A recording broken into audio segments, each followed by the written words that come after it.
Anti-derivative Jill.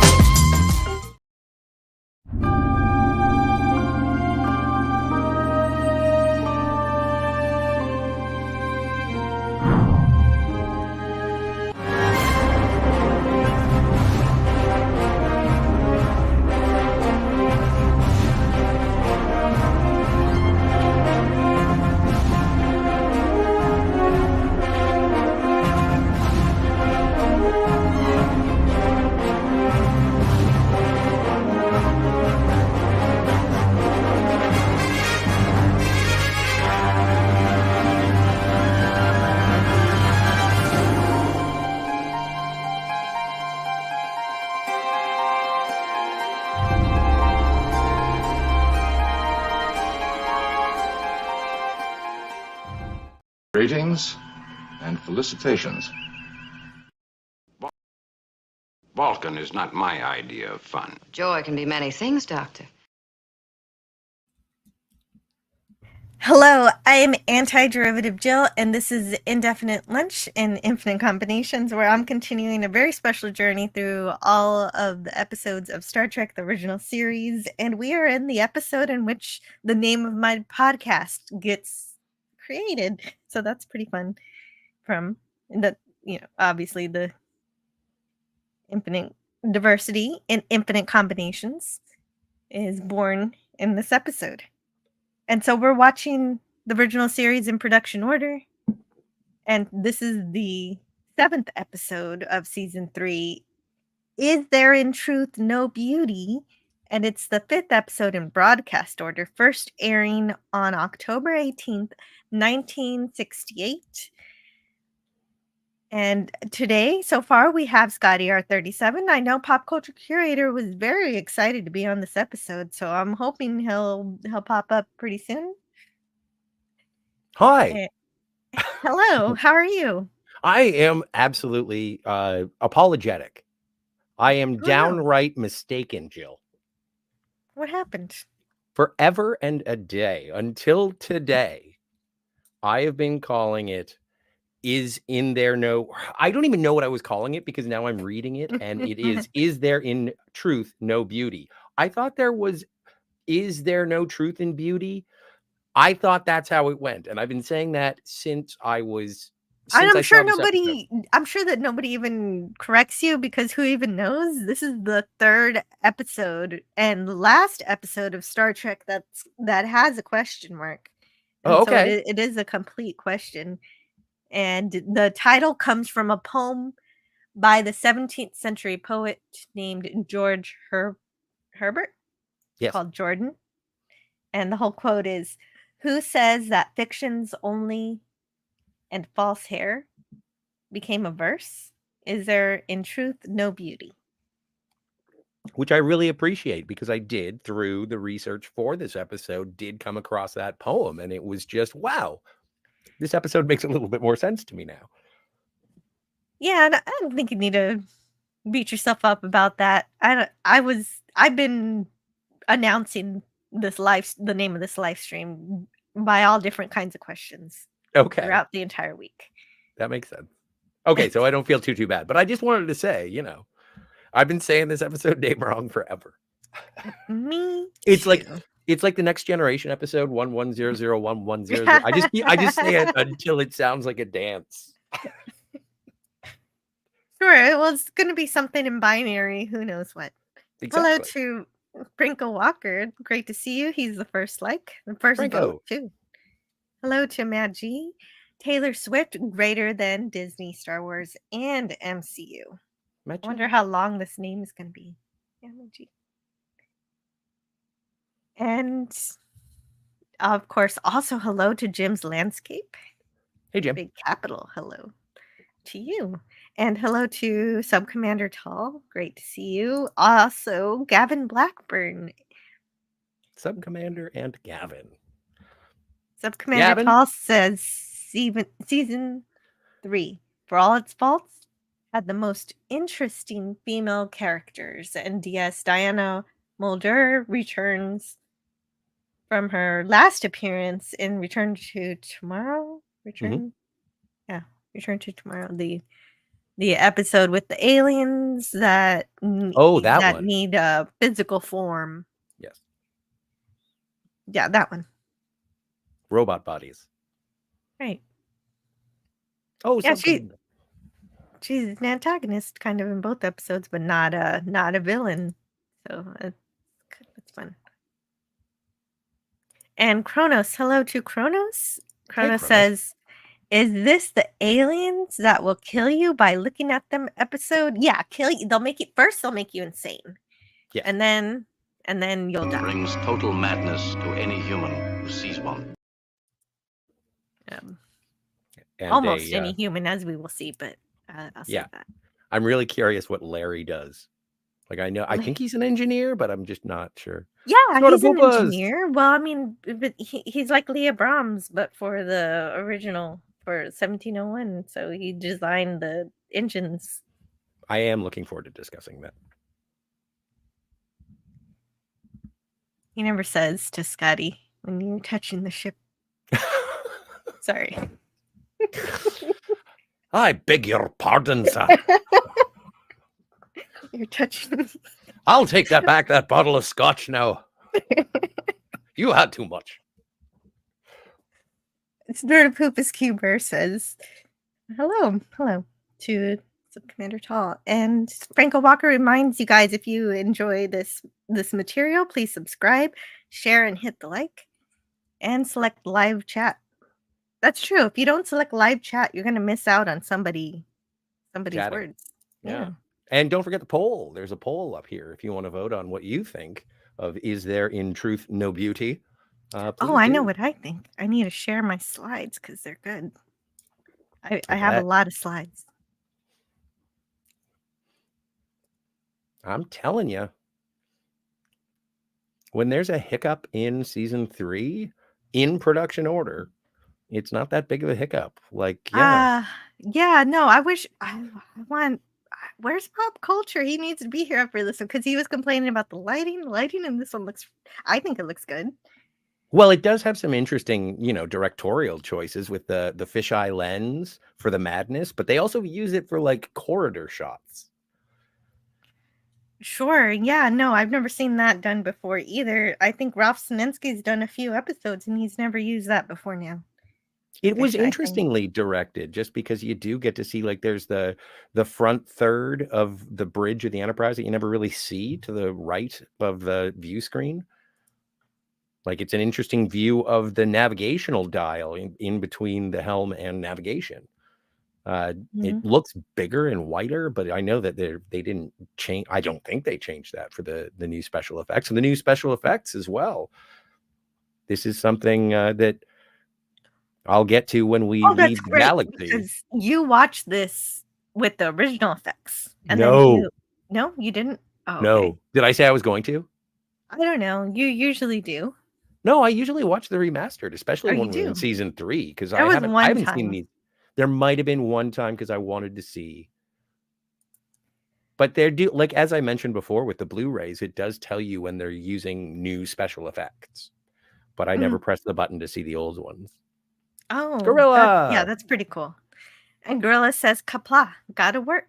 Gotta lurk, not gotta work." Well, you probably gotta lurk because you're working, so that makes sense. Probably still right. And Kronos says he's gonna lurk as well. Well, we'll see about that. Brogu is here. I don't know why I'm saying that anyway. Why? Classic Comics is here. Classic Comics, how are you? Awesome. Brogu. Much cooler than Grogu. Totes. How Popus? It's a very clunky title. It's poetry, Franco. No beauty. Oh, man. Bird of Prey. Kapla. Kapla to Bird of Prey 5. Hail the Carogues. Sub-Commander Tall says, second most mispronounced episode after Who Mourns for Adonias. Yeah, Totes. That's Adonias. Whatever. That's what I heard on the making of. The title of the stupid episode gave me such a frustrating time. It was fun for us. I don't remember what I decided ultimately to call it. No, we'll have to revisit that. Well, if you're curious, go back to that live stream because I was definite at that point. What? I thought it was. Who mourns for adenoids?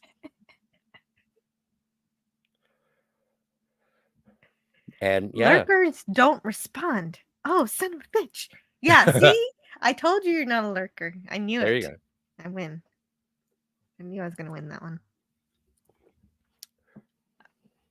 A Classic bit of a comics. Lovecraftian influence? I thought, you know what? And I'm usually not much of a Lovecraftian myself. I'm not a fan.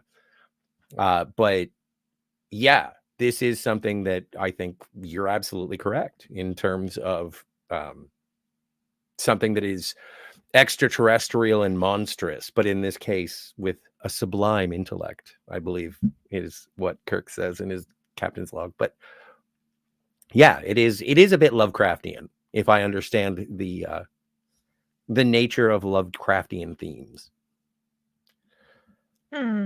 Well, in terms of people going insane From because seeing of something something so ugly, something vile. horrific. 'cause- Yeah. yeah, From so, another world. Yeah, maybe.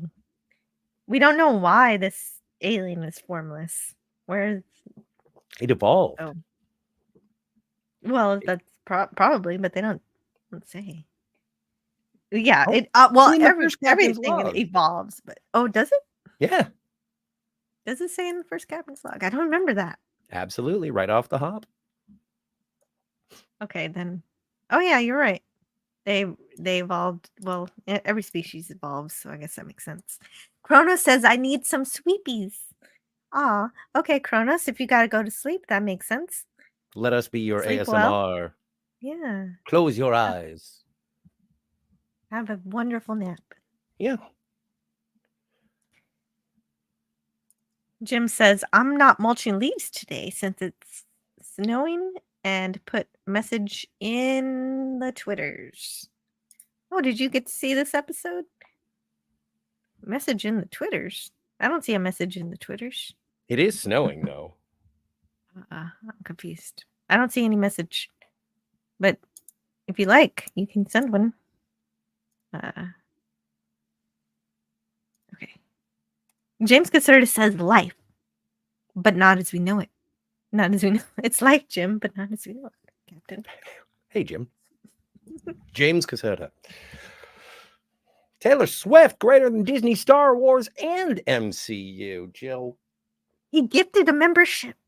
And the lucky recipient for that membership is Jeff B. I hope to see you in the chat, Jeff B. You just got a membership. And next Wednesday, not this Wednesday. Wait a minute, right? Next Wednesday is going to be the next membership stream.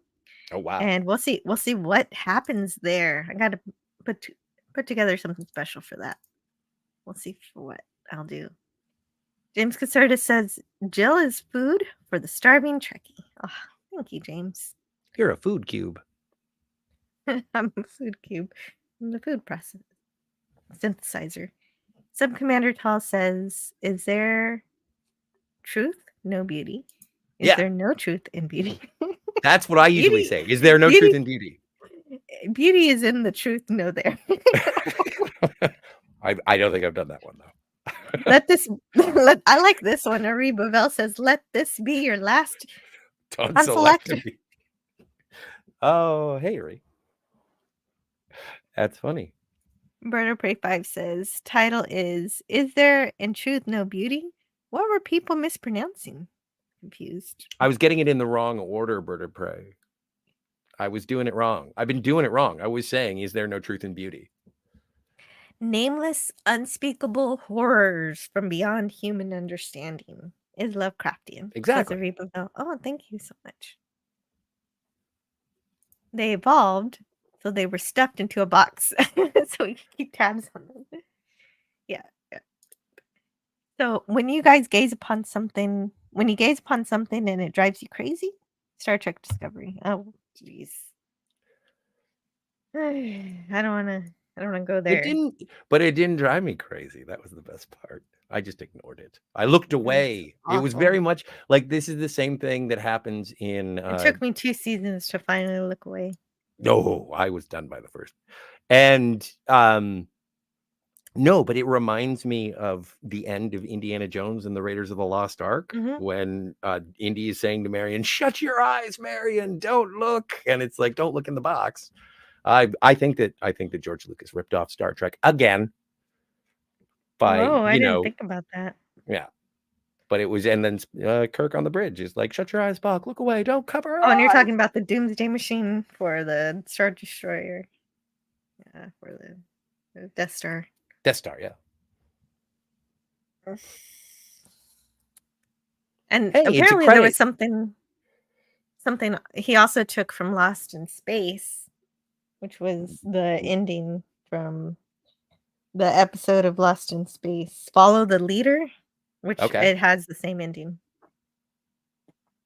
Chewbacca not From getting a medal. Return of the Jedi. No, Oh, the one, no, with the father and the son and the funeral pyre. yeah, no, and the emperor and all that stuff.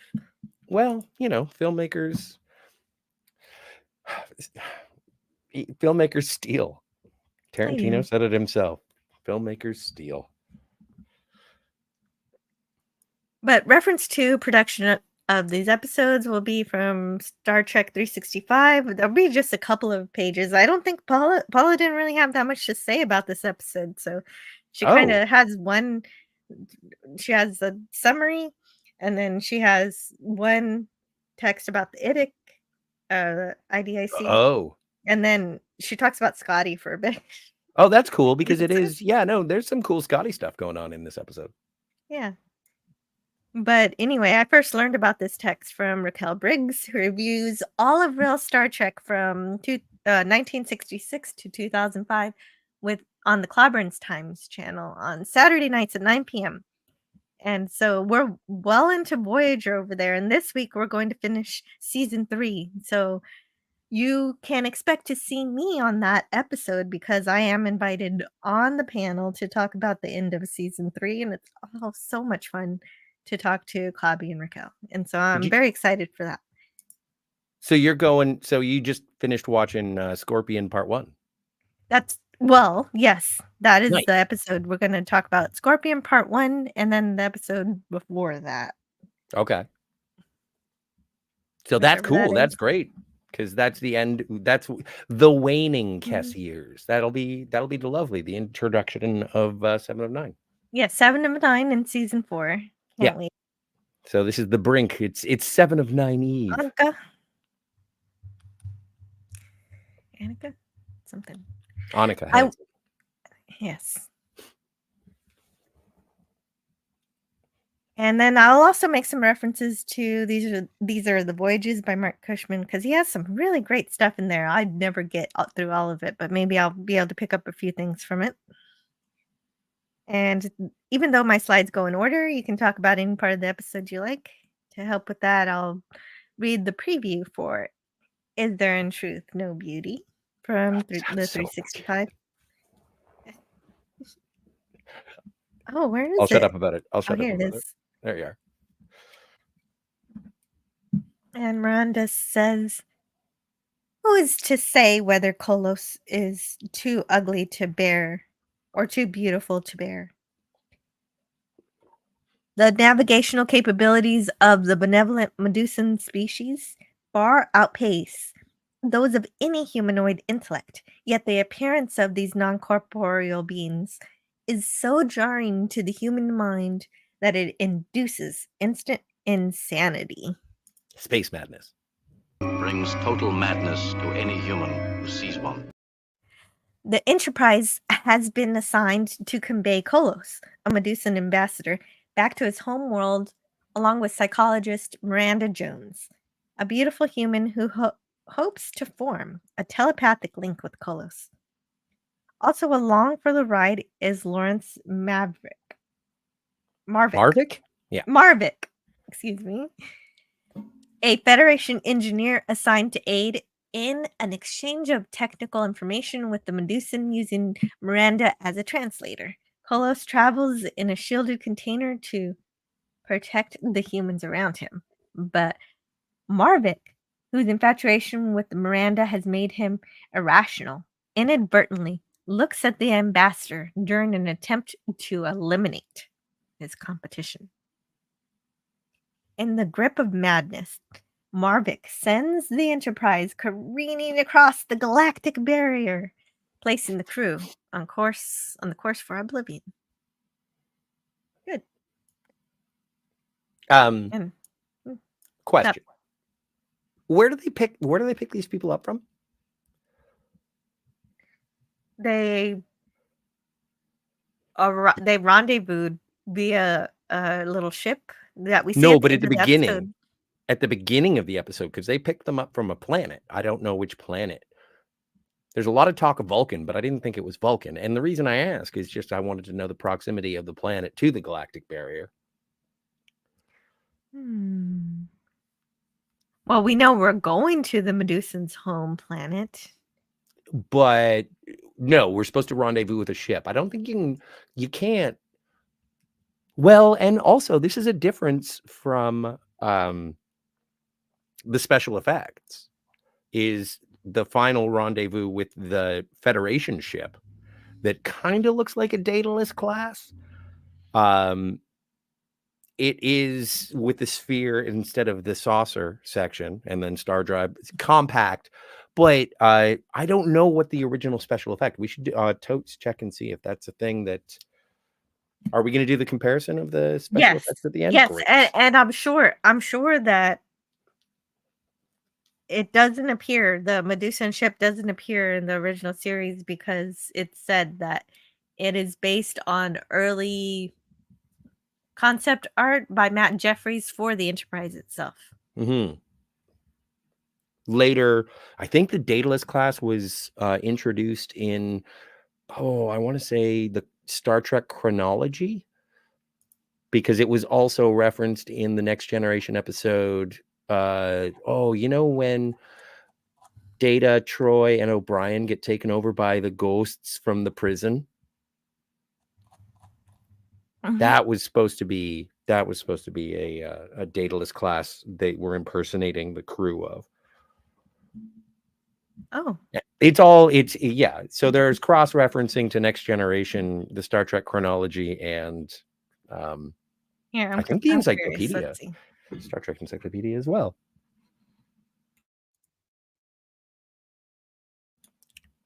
Yeah, so they instead of going to the planet, they meet up with a ship. So okay. I don't understand why that change was made. That's I don't weird. know. Yeah, I don't know. Is there any motion on the Medusan planet? Like, does it look like, what's the intergalactic, like outside of the barrier look like? Because I know that's a new special effect as well. Yeah, it is. It looks cool. Yeah, the new one looks cool, but what did the original one look like? I don't know. We're not there Oh, yet. that's fine. That looks great. I think both look great. You know, the one on the right kind of looks like V'ger.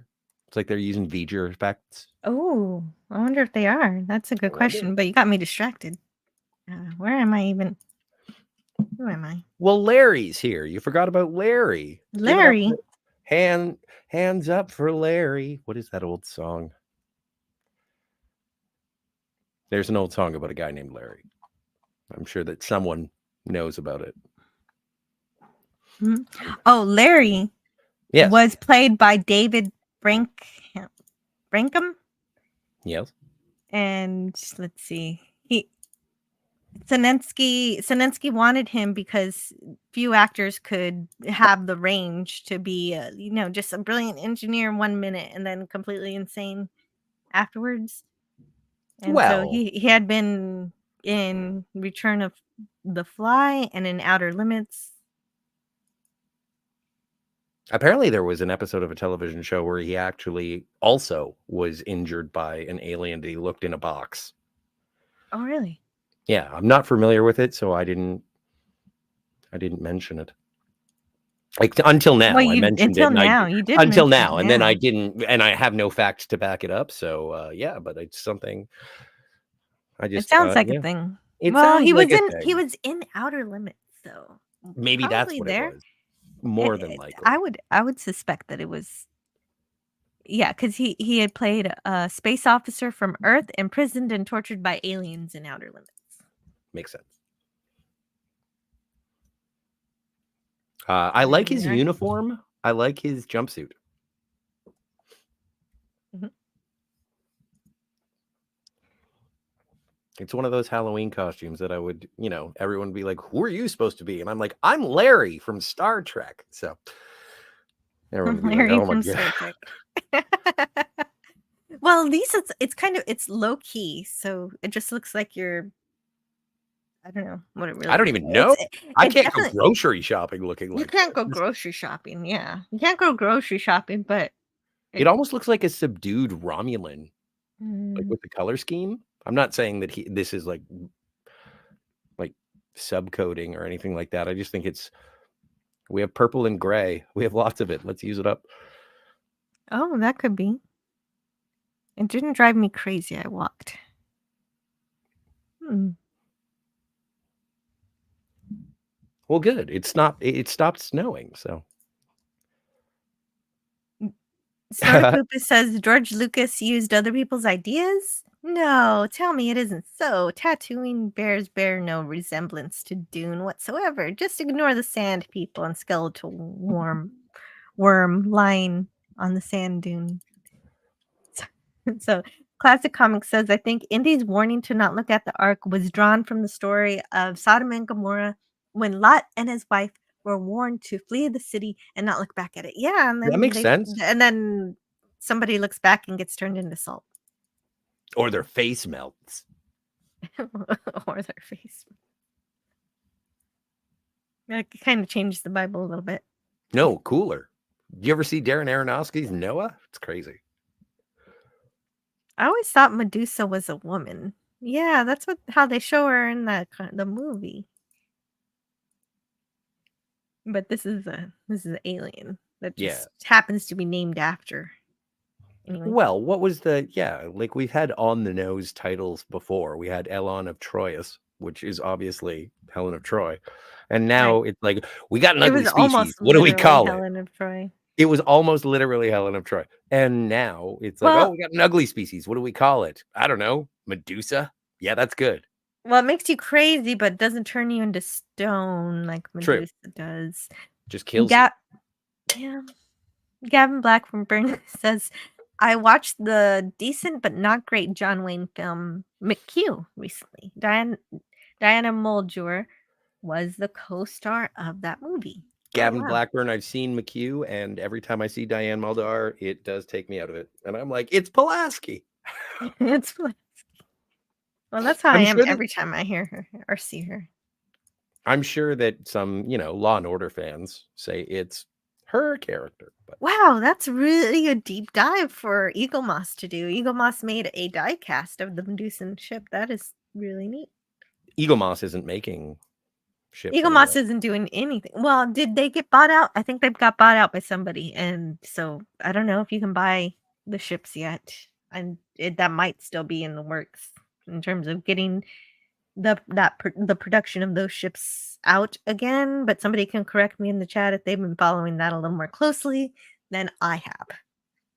Like the only reason, and this is just my preference, but the only reason I would get Eagle Moss ships, like the little ones, because they're usually little ones, is to make a chess set. And that would be like thousands of dollars. Ooh, that might be neat. Yeah, that would be a lot of money. DJ Play Nice says, "Wee." Hey, Deej. Hey, Play Nice. I forget we have a Deej already. Right. Sub Commander Tall says the Kirk seduction scenes are a bit cringy. I know. It's like a pod person was like, "You're supposed to be Kirk." Oh my god. But I love the scene where Kolos and Spock merge. Very poignant. Yeah, I agree. I agree with both of those sentiments. Well, and it was the benevolence of an ambassador with and in the episode, they even say that Spock was considered to be the liaison between the Federation and Kolos. Right, but he didn't want to leave his post as first officer to go spend the rest of his life being another alien connected to another alien. However, it's Yeah. interesting because of Miranda's experience, how she's a human who's never seen Earth and desired the mental discipline because she was born a telepath she had to learn from Vulcans. Well, she had to learn from Vulcans because the problem was that she couldn't deal with the cacophony of all the minds she was reading, pretty much unwillingly until she gained the Vulcan discipline in order to control that. Sounds a So lot I like think that's Tam kind of cool. Elbrum. I agree with that. It sounds like Tam Elbrum Hmm. from Tin Man. Remember Tin Man in Next Yeah, Generation? the Next Generation. Yeah. Which is cool. Like, I enjoy that idea. And they established in the first, in Where No Man Has Gone Before, that, some people are born with Esper ratings, some greater than others. You know what? Although Gary Mitchell came to telepathy, mind. Gary Yeah. Mitchell did come to mind during this episode. I thought, hey, well, that's kind of cool that we have somebody who has some telepathy, but they don't have superpowers and they're not trying to take over the ship. yes, That's a fun twist. she used her powers for good instead of evil. I think my main problem is the Medusans turning crazy because they're ugly. But ugly is a subjective measure. It doesn't really make sense as a measurement that would really work for like every single human will find them ugly. Why? Well, and I sort of took it more as like they throw around ugly a lot, and I find that to be a bit clunky for the episode. Like, they could have used a better word, but I always thought Yeah, it was like photosensitivity of a non-corporeal being is what drove you mad. It's like how that some would people make get more sense. seizures, when they see flashing lights. So, but they just say ugly because it's like, well, what else would explain the space madness when you look at them? Well, it's because they're fugly. Well, it should be something that would be the same for everybody, not something that's just like, oh, it's just ugly. Well, what if you think it's beautiful? Then then there should be humans who can look upon a Medusan. So it just doesn't work for me in terms of like Qualify it? how that makes it a qualifier. Yeah, so they should have said it was the light Mhm. because humans can be influenced by light in that way, and possibly. Oh, I now don't that you know. mention it, McCoy's being a little, well, we'll get there. Also, can you send me this screenshot? Yes, I like this hallway. They have to clear. Okay, so this is the weirdest thing because so as a Vulcan, he has to wear the visor to see the Medusan, but then immediately he's like, I don't need this visor anymore, and then they need it again for some reason. So But so I just want to touch back for a second. what? No, what were you saying? I'm sorry. Go ahead. I was just going to touch back on what Sub Commander Tall was saying, and the Kirk seduction scenes are a bit cringy. The thing is that I Agree. enjoyed that scene because it was like, all right, Spock, you go talk to Carlos.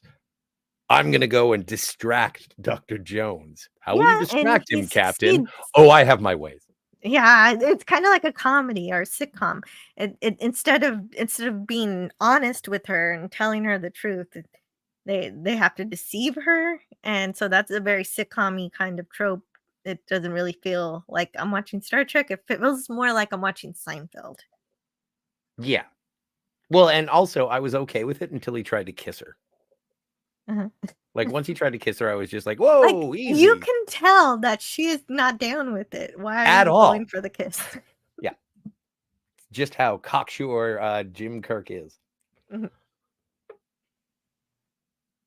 Oh, man.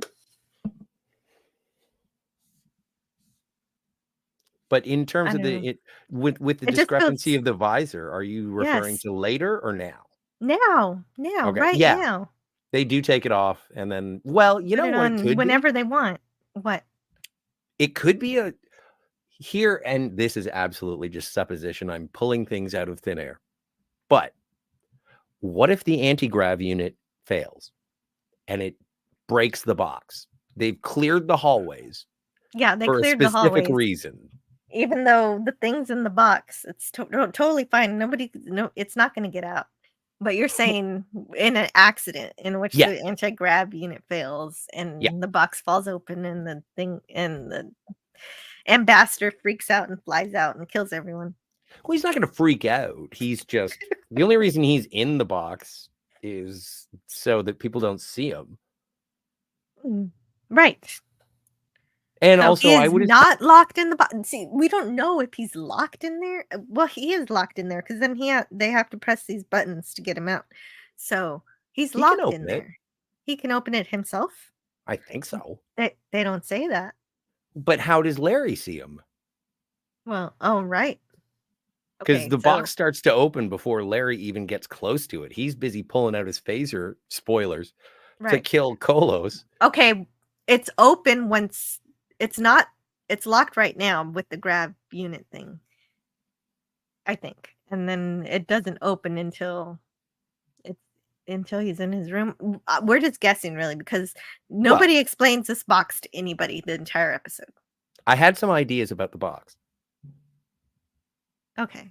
I think that there is a certain level of, because it is implied later on, Medusans and like a great link in terms of, because Spockolos, he mentions how you are encased in your shell and you're so alone and whatnot. And when Kolos goes back to the Medusan homeworld, I thought that he would just sort of intermingle with the rest of these non-corporeal beings, sharing thought and whatnot and how have you.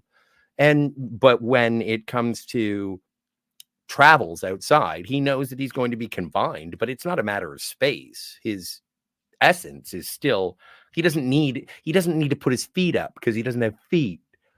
So he's able to be transported. But like Odo and the changelings, once he's in his quarters, he can open the box as he pleases. Yes. And move so about you think in he's space. floating around? Yeah. And so he went back to his box just to rest because he doesn't need all of that space. And then he heard someone come in and he was like, who's there? He just like flipped up the covers and it was like, oh no, I didn't mean for you to look at me. I wasn't attacking you. I just wanted to know who came in, man. But you are clearly attacking me. Yeah, you got a phaser. I'm sorry you looked at me, but it's not my fault. I was just sitting here in my box. Right, because we do find out later that the ambassador is a really sweet guy, as portrayed pretty brilliantly by Nimoy. Absolutely. So, Dr. Jones, she has to prove that she can mind link with the ambassador, and they use the word mind link because she's human, and they don't want to say that she's going to do a mind meld, but that's exactly what she's doing anyway, or she's going to merge with this being. That's her goal. Well, and even Spock says, like, I have a history of mind linking with many different species. He doesn't say mind meld. Well, that's how I know. That's how I know that that's the correlation. So if that's the case, that any telepath can learn how to mind meld like a Vulcan, why don't I see more aliens with telepathy learning how to mind meld like Vulcans? It's just weird. You can just go to school to be a Vulcan now. I don't even know. Anyway, let me see what's going on here. But she does have latent abilities. That's true. She was born with it. It wasn't Maybelline. She's born with it. James Curtis says they have the most sublime thoughts in the universe. That is something, you know what? Thank you. I wanted to look up what the word sublime meant. Because I want to find it in context. With thoughts, nobility and majestic, of high spiritual, moral, or intellectual worth, not to be excelled, supreme. So these are the smartest people about the galaxy. Like, not about the galaxy. The most eloquent. In regards to it, yes. I think he needs the visor in case they drop the box and it opens. But he doesn't have it on in the transporter room. So he takes it off, puts it on. No matter how dangerous the thing is, he's kind of flippant with it. But when the box is closed and you know it's going to stay closed, you don't need the visor. But when it could fall down, I'm with Franco on this one. It could anytime. It could do that anytime. And so Okay, Not so if sitting on a if there's no transporter danger, pad. then why do they have to send everybody to their rooms? Only then do you say, "Oh, what if an accident happens?" Well, what if an accident happens then? Well, When he and takes the visor off, it could happen anytime. see, and this is also why it, and we get to this at the last transport of the episode, which doesn't make any sense considering the Yes, beginning of the episode. yes. But Kirk. from what I wanted to save it, but Kirk is immune to this thing. James could sort of told us. James, Yeah. Kirk is the only human who can gaze upon the Medusa. Yeah. He's totally fine. Because Kirk doesn't wear the visor at the end when the Medusa is transporting to the ship. And which he is does not strange. become crazy. Which, and if anything, in terms of direction and whatnot, I would say that that is probably a Shatner decision. And he's like, I'm not leaving the transporter room until Spock does, or I'm not leaving until the ambassador leaves. Mm-hmm. There's something about it that he had to stay in there until after the special effect, so that he was still in the same room. It wasn't just Spock departing. I don't know if that's Shatner being hubristic, or if it's him being true to his character, or if he just wanted more screen time. I don't know what it is, but he should have left before the transport.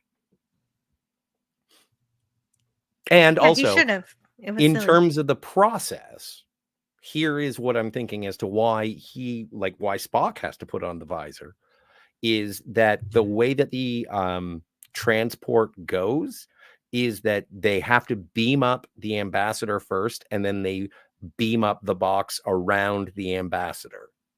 It's two-tiered. Yes, I agree. Okay, That is great. why he has to wear it.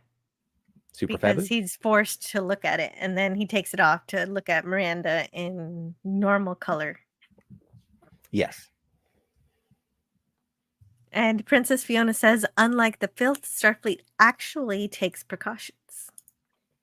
And hello to JD Lewis. Hola and happy Tuesday, everybody. Just sitting around, weighed down by the burden of being too beautiful to bear. Nice. Sweet, JD. And hey, Princess Fiona. They cleared the transporter room to beam them up. But Kirk is in the transporter room at the end when they beam off. Yes. Which, yeah. I don't buy it. Don't like it. No, I don't either. It completely kills the whole premise of the Medusan killing and making you crazy. Well, that's not why Captain Kirk. He's Super Kirk. He is Super Kirk. Princess Fiona says, subtle and profound. Oh, she's defining sublime. Yes, yes. Thank you. JD Lewis says, maybe Kolo sensed Marvik's hostility and he opened his box cover defensively. Ooh. Yeah, see, there's a lot of that in this episode where you're just guessing at people's motives and why they done what they've done. And so that's a little, I mean, where's pop culture carried? Like, I don't even understand. Like, does the Medusan have telepathic abilities? Yes. How absolutely. So? I mean, it can. Well, I guess they don't have language. Right. That's the only way you can communicate with the Medusan. So at the very least, if it cannot project its own telepathy, it can accept telepathy from telepathy communications from someone who has those abilities. But we don't know for sure. But I would suspect they do. There was fanfic or novel following from beaming Kolos off the ship. Kirk goes mad or some such silliness. Oh, yeah. And then he has to go spend a few weeks in Starfleet medical. Becomes crazy. Sublime thoughts really means offbeat. Caribbean rhythms punctuated with drug use and shirtless misogyny. Well, that sounds a lot more like the rock band. Interesting. I apologize. I got distracted. I was looking for Pop Culture Curator, but I'm back now. Yeah, I was looking for him too. All right. So neither one of us knows what we were saying. Great. No. James Hey. Caserta says, I blame Freiburger. Freiburger? Free burger. Fry burger? Freiburger. What a burger. Fried burger. Good burger. Home of the good burger. That's what I've May I heard. take your order? See, that's something we still haven't done that yet. Oh, do. anyway. Sorry, I don't want to get distracted. Stay focused, Scott. Focus. Jim says, They have to wear the visor so they won't go insane. To look at the ambassador as he is will make your mind scrambled and go insane, except for Captain Kirk, apparently. He's okay. for one split second during a transportation cycle. Come on. Apparently that's fine. All right. Apparently that's fine. Everybody's freaking out for nothing. I I'll think be he was transporting. looking. I think he was looking at Miranda. He was looking at his shoes. No, he was looking at Miranda. He was. He Okay. was. He was. His eyes were averted. Okay. Yeah, right. That kind of makes sense because everybody is strangely just fawning all over her the whole episode. Well, Princess Fiona says, did they turn off the cameras in the stateroom? Would seeing him on the viewer still make people go mad? no, it's scrambled like old Cinemax. It's like those Oh, dirty. okay. Princess Fiona says, I was making a joke based on the band. Neat. Like the band. The band Sublime. Oh, Santeria. Yeah. I'm an idiot. Sorry. I had $1 million, but I spent it all. Oh, if I had $1 million, I'd be rich. Okay, so the box opens and there's some green light and lots of these flashing light images. How do you like it? Oh, that's, I don't know. It's just like, It's crazy. freaky deaky. Like you sent me a It message is. saying I'm watching a weird ass episode of Star Trek, Yeah, and I was like, it is. yeah, This is the weird ass part. Yes, definitely. it's all trippy. Zelensky has a really cool blog actually where he explains the filming of this episode and that he had nothing to do with this part. This was not his idea. He didn't think it was very tasteful. He actually thought it was disrespectful of the idea that because the ambassador is, as Ralph says, an esteemed person and not supposed to be a horror monster, but in this case, he does, as someone said in the chat earlier, become kind of a Lovecraftian kind of entity. If I were a better editor, I would put together a supercut of this episode, but every time they opened Kolos's box, it would be Zombie from Pee-wee's Playhouse. Oh. Well, you Like can always pitch the idea to Cinema Gulp. Maybe they can do it. for you. Hey, and as always, everybody, please subscribe to Cinema Gulp. And Miranda starts getting jealous of Spock's abilities, even though, you know, Spock's like, nope. He does say, I almost envy your assignment. So that throws her off. Well, and then she's trying to probe Spock's mind as well. Mhm. And Spock is like, I am aware. Yeah, get out of my head. Get into my car. But Well, this isn't that kind of love triangle, but kind of. No. It's weird. There are two love triangles, even though Spock is not in love with anybody, but he just happens to be pushed into it just because of Miranda Mhm. and her jealousy of his ability. And it's always nice to see a conference table with an ambassador. Second time this season that we've seen an ambassador, but we get dress uniforms, people hanging out, getting to know one another, not serving Romulan ale, I might add. Right. It's not Romulan ale. Do you remember what it is? I don't. Some kind of, is it some kind of Brandy. whiskey or is it brandy? I think it's brandy, but it's like Altarian or some such. But it's blue. Oh, it's brandy. It is brandy. Antarian, you're right. It was remembered. Antarian? Oh, no, I said Altarian. Oh, close enough. I don't think so. I get half a point awarded. Okay, thank you. Still wrong on a science test. A Hufflepuff. I am a Hufflepuff. Dr. Jones was born a telepath. And you know what? There is a certain level of courtesy, like professional courtesy going on around the table. Everybody's fawning all over her, but like they are doing so until McCoy decides to start kissing her hand. Oh, yeah. The men behave kind of weird during this dinner. Princess Well, Fiona says, did they turn off the cameras in his stateroom? Would seeing him on The Viewer still make people go mad? they probably, I Ooh, guess, good turned it off. point. And hello to Skogly. Great to see you here. Skogly. And Princess Fiona says, when I try to be funny on purpose, it never works. I seem to be accidentally funny, though. And then, oh,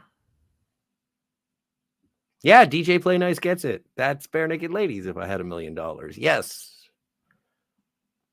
oh, I get things mixed up. You should ask Gordon.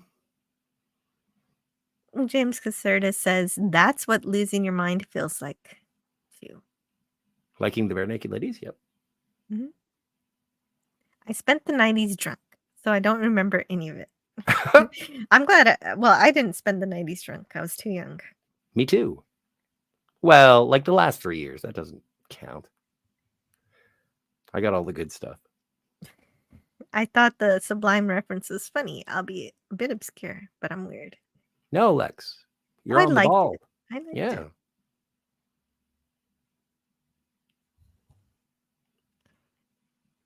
I think I was Fiona. just not clever enough to laugh at it, but I No, did I get was. I'm as sharp as a spoon. Princess Fiona says to Franco Walker, don't you have a really good sound system? They are double checking out, but their early stuff before Bradley Nowell died. Only 3 albums. Well, hey, that's a discography that I can invest in. That'd be great. it. I will write it down. Expand sublime knowledge based on a recommendation from Princess Fiona and a Medusan. Yeah. But the thing is, I have to talk about this earlier than it's really revealed that it's kind of a romantic thing between Miranda and Kolos for some reason. But I was hoping at this stage of the episode, it felt more like she was giving up her life for her work, which would be a really cool thing to give a lady in the 1960s. But it just turns it becomes a romance with a love triangle, either with one with Spock and then one with Larry. Well, but even though Spock's not in love, he's just fascinated by the whole thing. like, I get But- the sense that Miranda's in love with Kolos. Yeah, vaguely. Yeah, But- we do. It's implied. It's heavily implied, and then Kirk reprimands her for it for no reason. He's just being meanie. But I also get the sense that her comfort with Medusans, like she's sort of, I think it is a certain level of giving it up for her work, but also for her self-worth, so that she can like communicate. She's a telepath who is blind. Spoilers. Yes. Spoilers, And- definitely. Well, McCoy does something that is really, I really would never expect him to reveal something personal like that of somebody without actually an actual purpose for it. There was There was reason a for him- purpose. Not really. Yeah, she was saying I could steer the ship, and he was But like, she could "Hang on." steer the ship. She's got her sensor web. Why can't if the sensor web could see everything, including how far away a door is, how come she can't control the console? That's not explained, really. That makes sense. Well, she said that she could learn things. So does her sensor web store like procedure? I would think so. She can see. It seems she could do everything else. She said she could play tennis. She can find where the door is. I don't see why she can't find where a knob is. Phrasing? But like, I think that, playing tennis is different from like it. That's a physical activity where you would be able to use sensors to do so. If she wanted to get like a sensor web bodysuit, I'm sure she could play tennis. But to be able to read instruments, like it's not just touching knobs, but it's also reading instruments and getting the I guess she like, does she see light? Can she see what panels display? Hmm. I don't know. There's something I'm without not sure. Yeah, experience that's to true. We don't know a whole lot about how the web works, so that's a good question. Does like to it be able does to it pilot give and her know, like a Sulu knows sense? when there's a antimatter imbalance or something, and he's like, Captain, like he knows how to deal with problems, not necessarily how to make things like he can improvise, but Miranda wouldn't be able to do such a thing. Well, we don't I know for wouldn't. sure. Well, we don't know what the sensor web is capable of. The first time I saw it, I really like it because it reminds me of Geordi's visor, and Geordi can fly a starship. Well, and this is the natural predecessor to the visor. That's what I think. And Mr. Londell gives us an answer that I wish that they would just have said in the episode. That would have been great if they just said it. If they had said it's radar only, then that would have been perfect. That would have taken all question out of it, and I would agree that she could not fly the ship. But my question is that in this scene, like McCoy is McCoy showing pity by being so flattering to Miranda or Dr. Jones? Oh, right, because he's the only one at this point who knows her Yeah, condition. right. And I'm glad we agree on Speaking that. speaking of Diana Mulder, she was okay, so she was supposed to be played by Jessica Walter. So you Hey know her now, from, of course, Arrested Development and I Archer. was And going I'm to say sure a Arch. bunch of other things. Yeah. Yeah, Here's some I love money. her in Go both of see a those things. Star War. Jill, can you excuse me for just Yeah, 45 seconds? sure. But when Walter became okay, so this is from the Mark Cushman book. When Walter became unavailable, Sininsky brought up Diana Muldor's name. But Mulder had been featured so prominently in Return to Tomorrow, Robert Justman thought it would be a mistake, and Sininsky. Okay, so they just decided to put a black wig on her, and that ended up working. And then I guess later Rob Justman really liked Diana Mulder, so he was like, "If we have a season 4, can we put her in a red wig?" And Peter Greenwood says, "Fred thought that she did a beautiful job. He said that the sensitivity of her performance was just superb." In case any of you are wondering what Fred thought, that's what he thinks. And there was always something for Diana. It would have been very interesting to see Jessica Walter portray the role, though. Sure. I would have liked to see that because my image of her is just old, so it'd be neat to see her young. Oh, what was it on a complete side note? Oh, Jessica Walter was absolutely fantastic in the 70s. I know she was in the Doctor Strange TV movie from the 1970s, but she was in other things as well that I can't think of off the top of my head. And she was a fox. So it would have added a little, I don't know, novelty to the episode on top of it. But with Diana Muldaur, considering her presence in Star Trek, it's also a pleasant surprise. Mhm. Okay, so yeah, it is. So this idea, okay, so the whole objective of this is to get Miranda to be able to communicate, to translate the Medusans so that they can become navigators. And well, what they're gonna do is have her translate, and then Larry's gonna make some controls that the Medusans can use to navigate, I suppose. But One of why are they so good at navigating? Just because they have a difficult form, a different physical form. Well, and also they're just there. I would assume that they, Just because they're being sublime. because they're sublime. It's just No, it because reminds me. Go well, ahead. they're psychic. They're aware in Mhm. like an electromagnetic or non-corporeal sensation of not only the ship, but the galaxy around them, the space around them. Okay, so they do have a different perspective of dimension. And that's why this reminds me of the Orville season 3, where Charlie can navigate better because she understands the fourth dimension. And kind of, it feels like a magical element that they really don't explain very well, except for by literature. So this is actually this idea that the Medusans can do this is from the Tempest, because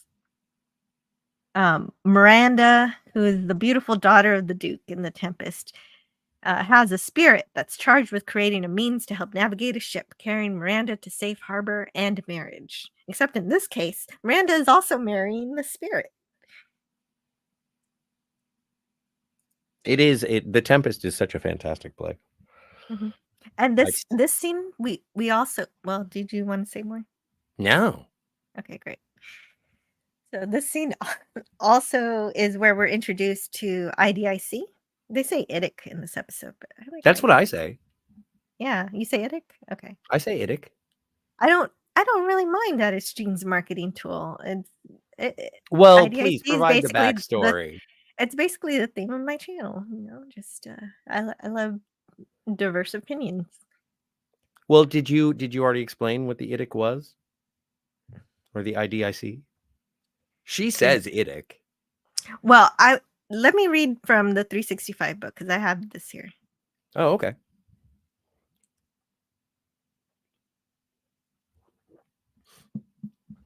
And it pretty much covers it. Well, Miranda Jones says, the glory of creation is in its infinite diversity. And Spock says, and the ways our differences combine to create meaning and beauty. And that's the line at the end of the episode, the last line. So I do like that the episode doesn't end in a joke. It ends like that. That's cool. mm-hmm. For much of the 2,000 years that have passed since the Reformation on the planet Vulcan, the concept of IDIC, an acronym for infinite diversity in infinite combinations, has represented the Stoic race's philosophical approach to life.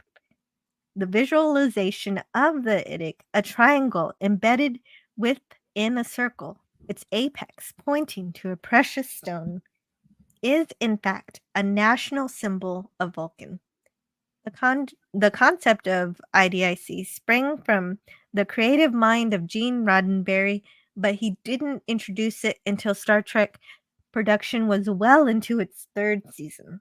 By the time Is There in Truth No Beauty went before cameras, Roddenberry had stepped back from his day-to-day duties on the series.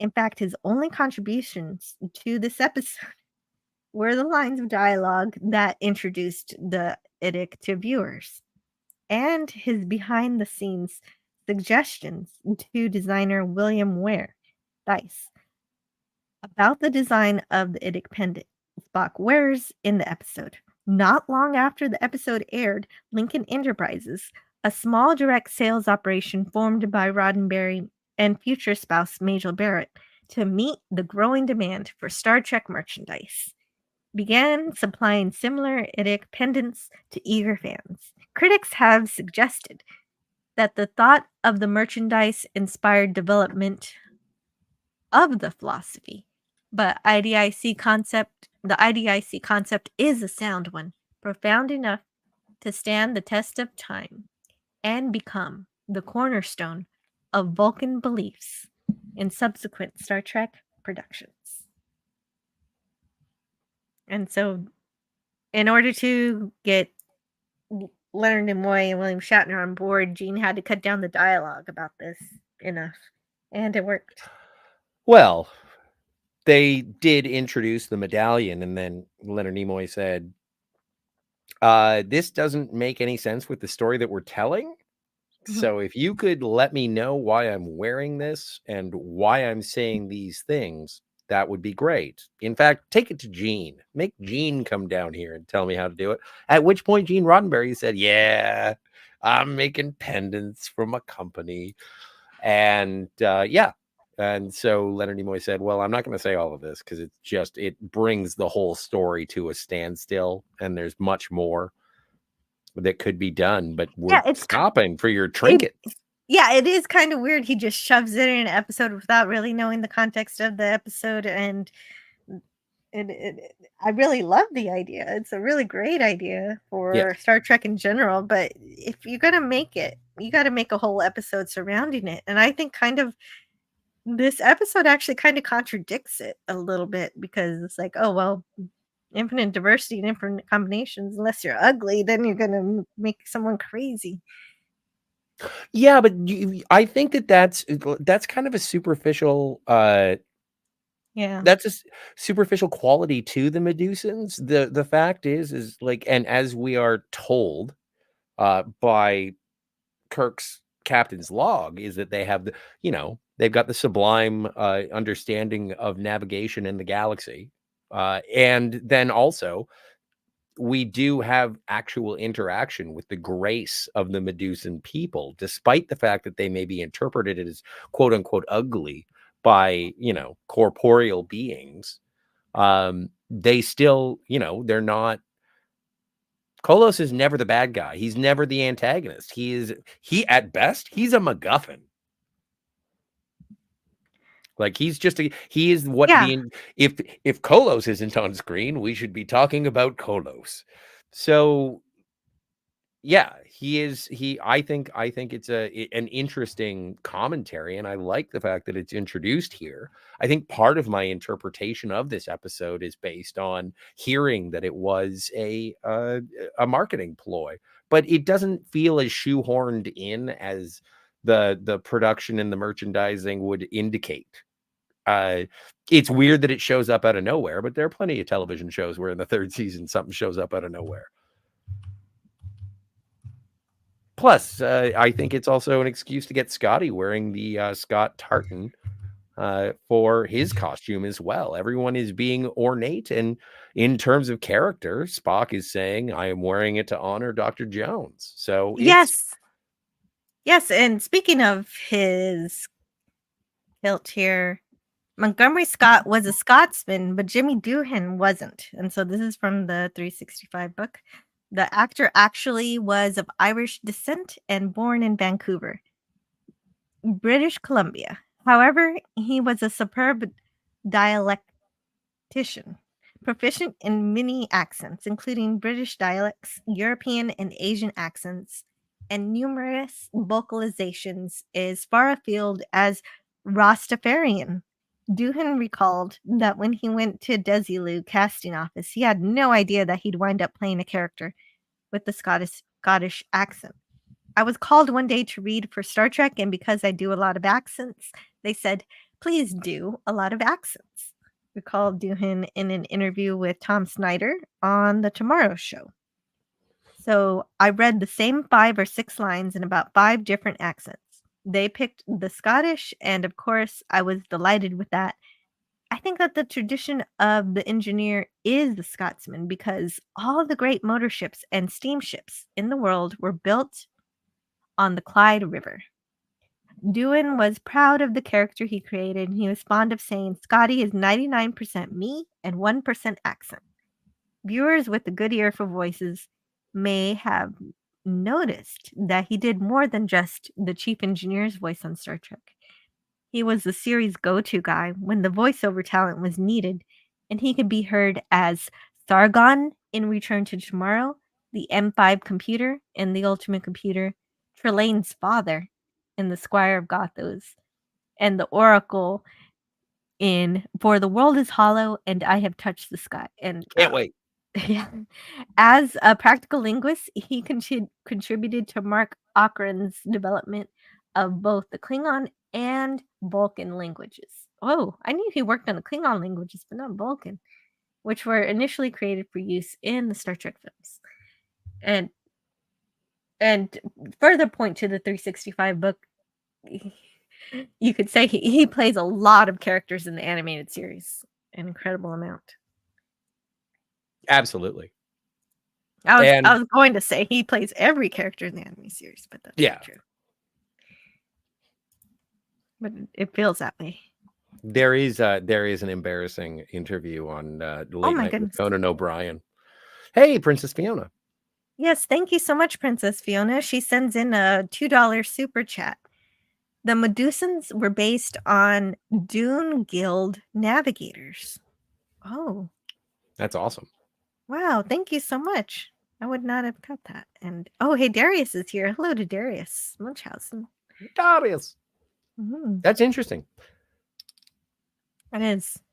I haven't read Dune, but I just watched the part 1 from Denis Villeneuve last night, and I've seen the David Lynch one. But yeah, I can totally see it. Yeah. And JD Lewis says Nimoy resented being made a shill for Roddenberry, which I get that makes sense. Shatner wasn't down with it Oh no, either. that's not what it said. You're paraphrasing because you don't Well, like this no. sandpaper.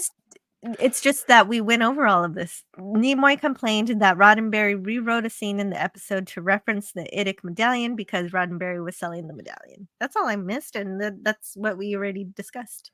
But you That's did get fine. the Nimoy resented being made a shill for Roddenberry, so I Yes. appreciate that. JD Lewis, I appreciate it. That's the thing, Yeah, I is that did I too. love Gene Roddenberry and everything I that he do gave to too. the world, but I also at times like to point out the foibles of the man, sometimes the Of hubris he course. represented, And that's or at fine. least he told stories about the great things that humans were capable of, but also he was but a man.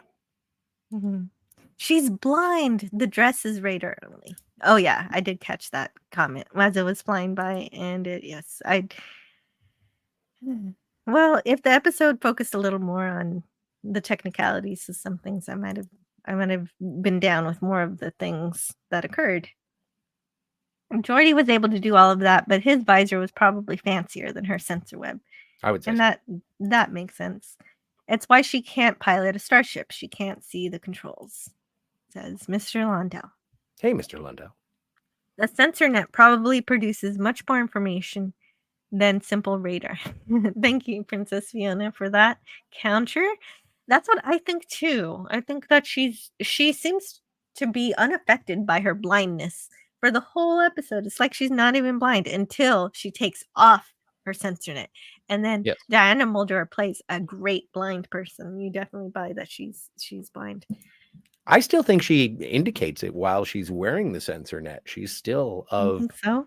Yeah, I think she's doing a really great job of playing a sighted, impaired individual throughout the episode. Mm-hmm. I Princess didn't catch it. Princess Fiona says Jessica Walter was really pretty. She was on all the popular 60s television shows like Mission Impossible, Banachek, See? Columbo, etc. That's why when I And was mentioning her, I was like, "Where's Pop Culture Curator?" well, no, but this is and I wish Pop Culture Curator was here too. Like in terms of like I haven't even noticed anything in regards to the lighting. I would love to discuss it. I think that the cinematographical sort of choices of the fisheye lens were far more jarring than any of the lighting.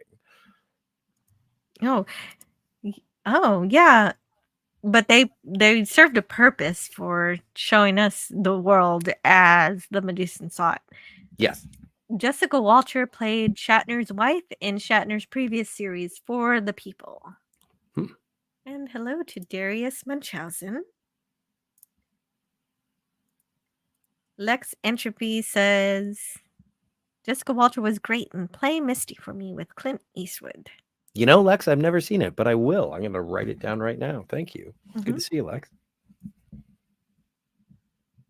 Shatner thought the speed was a commercial for Jean's medallion. He was planning to sell the speech, rather. Yes.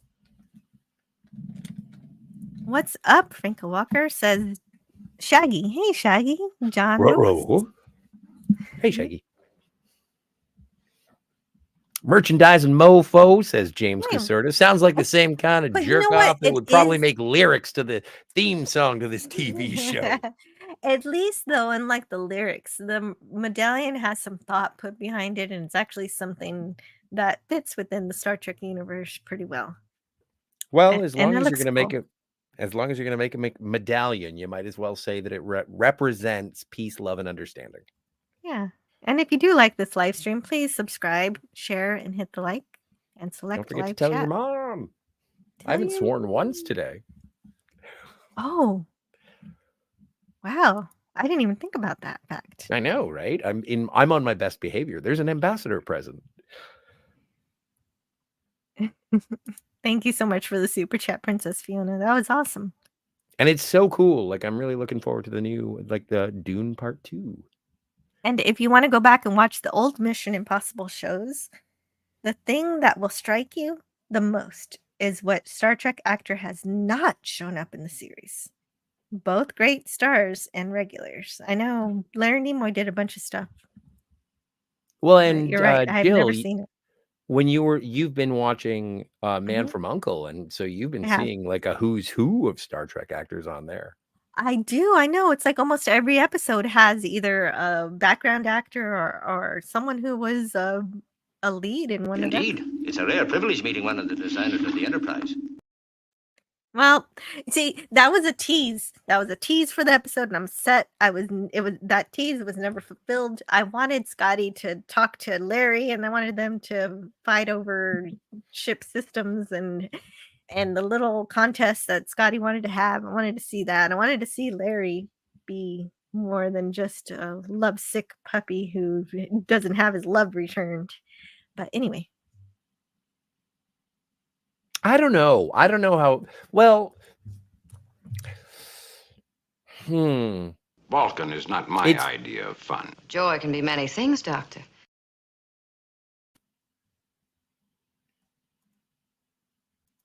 It is interesting. I just wish he showcased. He kind of turns on a dime. Yeah. And I never really get the sense that he is like, aside from Scotty being like, "Oh, Larry." Like, aside from that, I don't even, again, you say he's going to be installing some machinery to make it so that the Medusans and Dr. Jones can talk or something. But how's he going to, how? I don't know, because how is he going to do anything? Miranda is going to tell him? Like, but he can't look at anybody he's working with. He's not going to be able to install anything. It's like, are they going to do? I guess they're going to do the same thing that they do on the Enterprise. It's like, all Medusans, clear where Larry is. Stay away from Larry. Well, I think the idea is that she's going to combine with the Medusan, and then he can look at her, and the Medusan can talk to him. Oh, that makes sense. I mean, not the Medusan can talk to him through Miranda, and that's how it's supposed to work. But instead, this guy just decides to be a crazy incel. He's not. Larry, well, no, he is. Larry, you're right. Yeah. Well, because Larry loves Miranda, but it feels like the entire episode she doesn't love him. It's hats off for Larry. It's hats off to Larry. That's the name of the old song. Hats off to Larry, the king of the brokenhearted. Something like that. I mean, it just feels like he's following her around and harassing her with love that she does not return. She even kisses her forcefully in the next scene after this. Oh, yeah. Well, and the thing is, and I thought that was a brilliant piece of direction, is that you do get it over the shoulder of Diana Muldaur, and you see Larry sort of, "You'll never get something like this from a Medusan human touch," and he gives the kiss, and you can still see Diana Muldaur blinking and obviously not responding to it. She knows she's not necessarily in sexual assault danger. It's like, she knows if she wants to, she could probably stab him in the noggin with mind bullets. Like, she is a telepath. She's not in danger. No, that's I agreed. And she does, even though she does, she says later on in the episode that she doesn't like pity. She shows pity on Larry. She does. Well, until he makes it clear that he wants to murder. Oh, there was a couple of clips I didn't play from before. It's one of the last of our prejudices.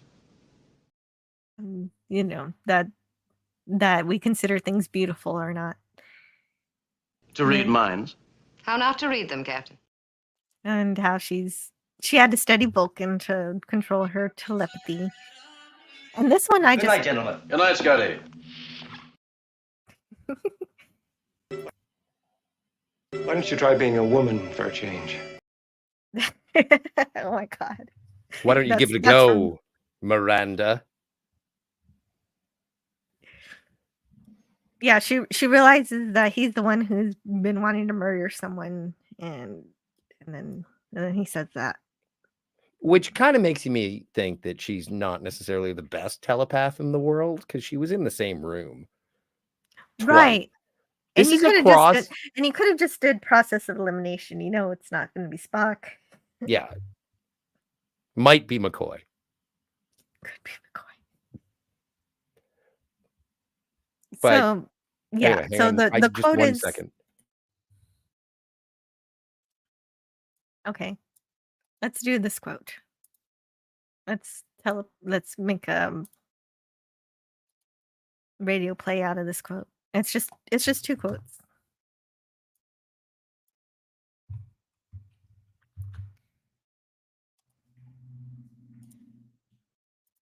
And Miranda says, actually, did you leave? I'll look at the chat for a minute. No. I'm here. Oh, you posted something in the chat, a YouTube video. Yes. What is this? Oh no. It's Hats Off to Larry by Del Shannon. That's the name of the song. You put a song I wanted in. everybody to know that I'm not that insane. I can remember things. You do. You do have a memory. A pretty good one too, when you're not inhibiting it. Yeah, it's true. Sometimes I pour a lot of PBR on it. So you're going to be Miranda? Yeah, in just a Okay. minute. I'm already looking at the chat, so I'm just going to catch Okay, up I'm with sorry. I it. didn't mean to stuff it all up. I wasn't sure what was happening. What's so funny about peace and love and understanding? Says Elvis Costello. DJ Play Nice. Thanks for being here. And Nimoy replaced Martin Landau on Mission Impossible. True The story. only thing I know is that I read the book that said I am Spock, and he said he enjoyed Mission Impossible, but after a while it became really repetitive because he kept playing the same characters without much depth, without much character depth in them. But of course, when you've been Spock, you're never going to get a character that deep ever again.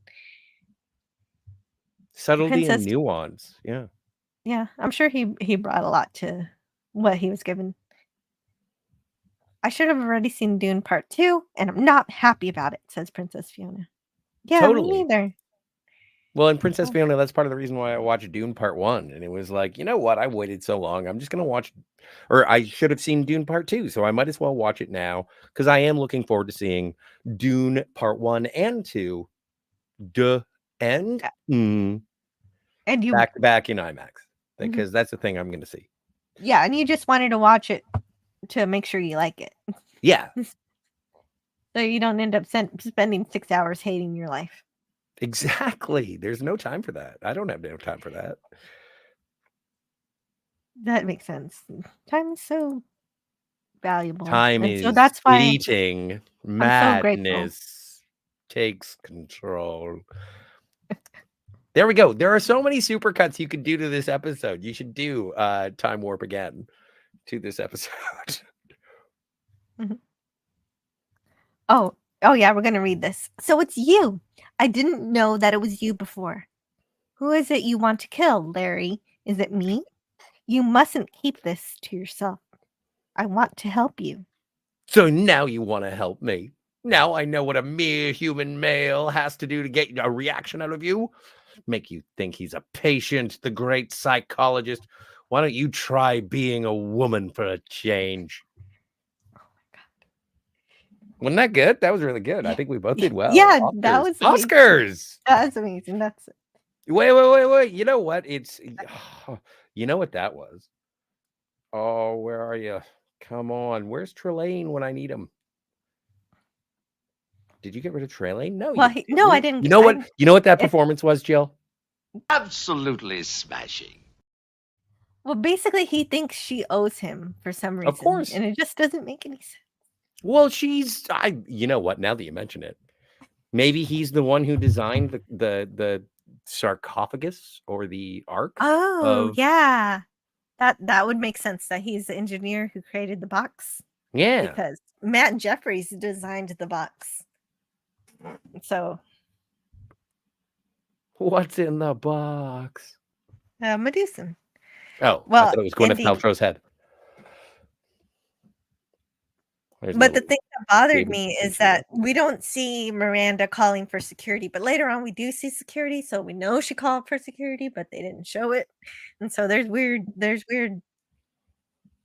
ways that this episode presents things that should happen. I don't know. But Marvick, he leaves and he goes back to Colos's quarters to kill Colos. Yeah. Where'd he get the But phaser? hey, that's a good question. Like, Well, we did he do know just that. have it on him? Hmm. It's only a Type 1. That's usually a smuggleable weapon. Well, let me see. He's a vampire. Ugh, okay, Yeah. let me get off of this. Yeah, I don't want to see this. It's very close to assault because she just don't want to kiss. Yeah, but At least Captain Kirk didn't kiss her. That was good. Like he saw that. Okay, wait, this isn't working. Exactly. and so that's the difference. Like, I think Larry's just he's denying reality. He is. And she says, "I'm always honest with you. Why don't you listen to me?" Oh no, Larry got friend zoned. Yeah, she rejected him for sure. Yeah.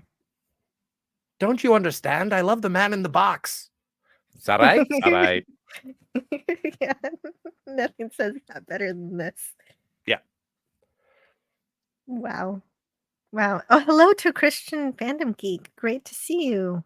Ahoy. Mr. Lundell says that character makes little sense to the episode, period, in my honest opinion. Yeah, every time I talk about him, I can't figure him out. He's a catalyst. He's a narrative catalyst. He's just there to move the story along. Mm-hmm. The transporter would have picked up the phaser. Yeah, exactly. Okay, wait a minute. What is his rank? Who, Larry? Yeah. I don't have any idea. No. He's what is he even? He's just a Federation engineer. Yeah. Just a Federation engineer. Makes sense. Well, what rank is Leah Brahms? I don't know. Jeez, don't ask me everything. I don't know. Well, no, but I'm just saying. Yeah, exactly. Every dude in this episode is a MacGuffin. You got the murderer, we got the murder victim, but the actual drama is played out between the ambassador's liaison and the crew of the ship, and her conflict in that she wants a deeper relationship with Kolos. Yeah, she's also just an engineer, but she's a senior design engineer with the theoretical propulsion group. So she's got some more cool titles. But anyway, and you distracted me. They do ask. Oh. Hey, we have good news. Yay! I'm sorry, guys. I had an emergency this morning. I apologize. I wanted to be here from the beginning. Well, but you're here now, and I'm just so happy you're here. Hour and a half late. Oh, I feel terrible. You're right on time, sir. It's good to see you. Oh, it's all good. Good to see you guys. Oh my God, I'm not even getting through this fast enough. I need to just let it go. Good to see you too.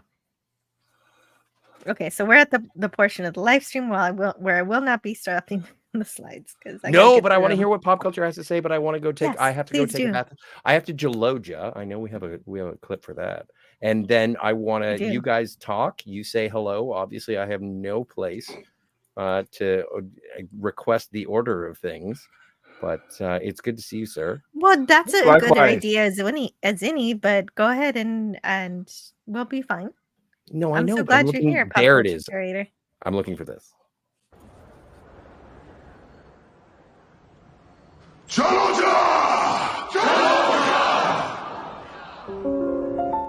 It's hello too. Franco Walker is glad to see you as well. Hello, Franco Walker. Good to see you all as well. Hello, everybody in the chat. Yes, and here's the box making Larry crazy. He was already crazy before, though. Now he's just more crazy. Right. He shouldn't have waited for the door to open, but oh well. Mm-hmm. Yeah, no, he took absolutely zero precautions in this murder attempt. Blind You're just love. like, oh yeah, finally, I forget. I had a phaser. That's what I came here to do. I knew I forgot something.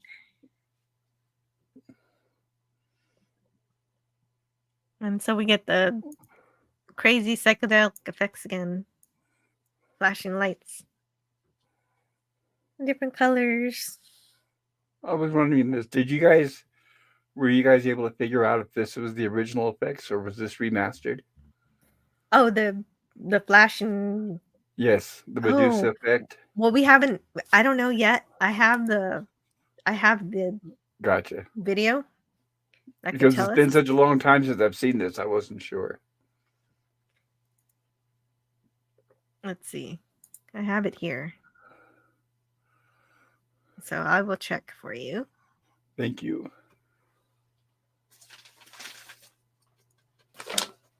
Here, let's look together. It's right here. Michigan. Make it big. And so I'll just scroll through until I see one such case in which this effect is occurring. And it seems like they did change like the green, but it doesn't look like they changed much. I think it is the original effects. Most of it is original. Yeah. The space scenes are all new, but yeah, I think the Medusa effect may be the original. It is. The Medusa effect is original, except for this green part.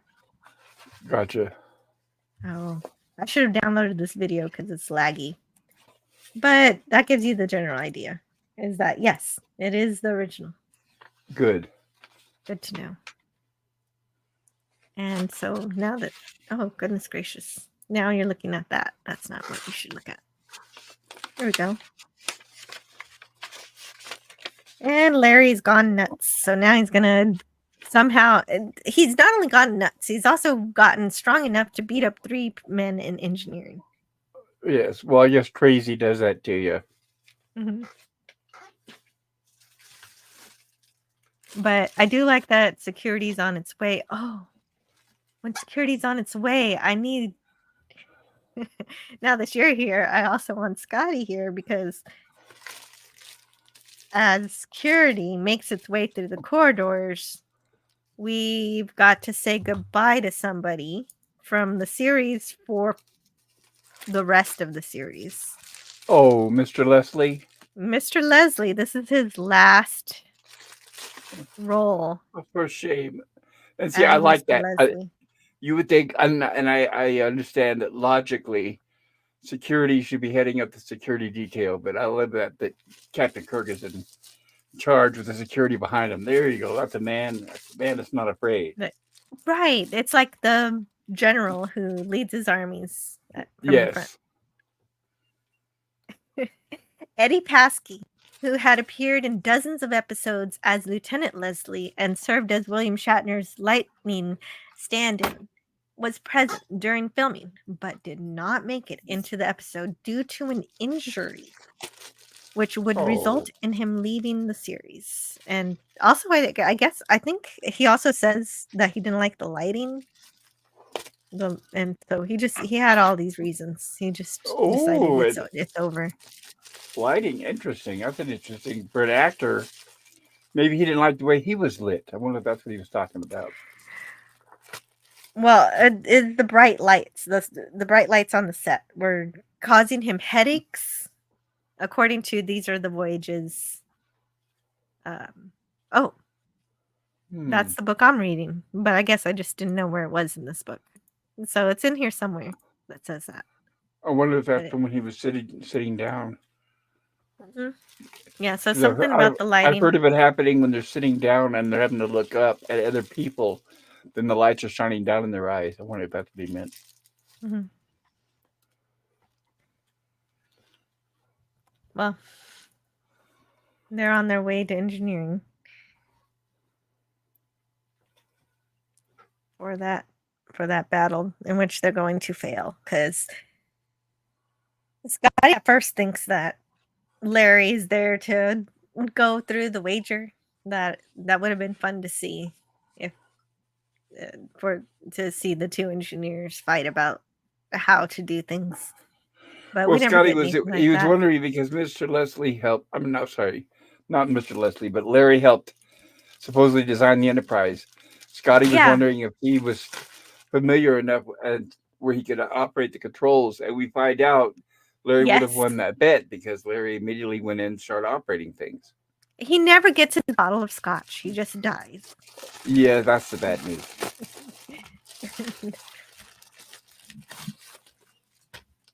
Well, and also the integration of the sliders in terms of, all right, we crank it up from here. Like they have transporter sliders on an engineering console, which I thought was, you know, you don't want to have that if you're being thrown around the ship and all of a sudden you fall on a console and you're pressing sliders. And then you end up at the galactic barrier. Well, and that's how we get there. I wish I had done, like, it's so chaotic. I but was going to ask you, but I know, and I was going to do it, but it's just like, everybody is so like rag dolls to the people who have to win fights until they don't have to win fights anymore. And then all of a sudden they are easily subdued. Yeah, and it's unbelievable. I don't believe that Scotty and two of his men can't take down one guy. One guy jumps from the upper level, from the top ropes. Yeah, but Larry has to win because the plot demands it. True story. The Enterprise has to be set off in a way to who knows where. And I guess the galactic barrier, but I really don't know where or what is happening. Because Larry babbles about wanting to leave the galaxy. And he can't go to sleep. And there's a rare shot of the fourth wall. Yes. I'm glad you got that shot there from the turbo lift. Yeah, that's true. I never see that wall. Mr. Sinensky did a great job. Pop culture. But the galactic barrier, we first heard about it when the Kelvins arrived from Andromeda. So that's how they got here. Well, we first heard about it in Where No Man Has Gone Before. Oh, then this is the third time we've heard about it. Oops. From my understanding. Okay. Excuse me. I forgot about that. And again, this is such a great establishment of the working relationship between Spock and Chekhov. And what I'm glad about is that is the engineering console. So they do think that enough to go to the engineering console in order to shut down power and engineering. Mm-hmm. Yeah, that is. I just had a weird spitball idea, and you guys can shoot it down no matter what. But is Miranda Jones being a telepath and like an eminent ambassador between the Federation and the Medusans, or at least in terms of that liaison? Do you think that they named the Miranda class starship after, because it is a science vessel that he's intended to make contact with new scientific discoveries? Like, do you think that they named the Miranda class starship after Miranda Jones? That's a good question, but don't they usually name it after their last name? Usually, yeah. But again, I'm pulling this out of nowhere, man. I guess then the question would be, was the Miranda class in existence during the original series? That I don't know either. Never on screen. Only first brought into on-screen canon in Star Trek II. Yeah. That's a good question. I don't believe this myself, Captain, but we're traveling at warp factor 8.5. First they suffocate an entry. She'll kill you if you love her. Did you guys mention how the music is different in this episode as well? The harpsichord? Dude, I love the music. We have not discussed the music yet. The music. Who does the music in this episode? Elton John. That I didn't look at, but I noticed it's like a harpsichord thing. I don't know if that maybe because they're trying to hint at the music or the mystery, the murder mystery. And it was leading up to where he tried to murder the Medusan. Koloff. Well, let's see. Mm-hmm. Let's see who does the score.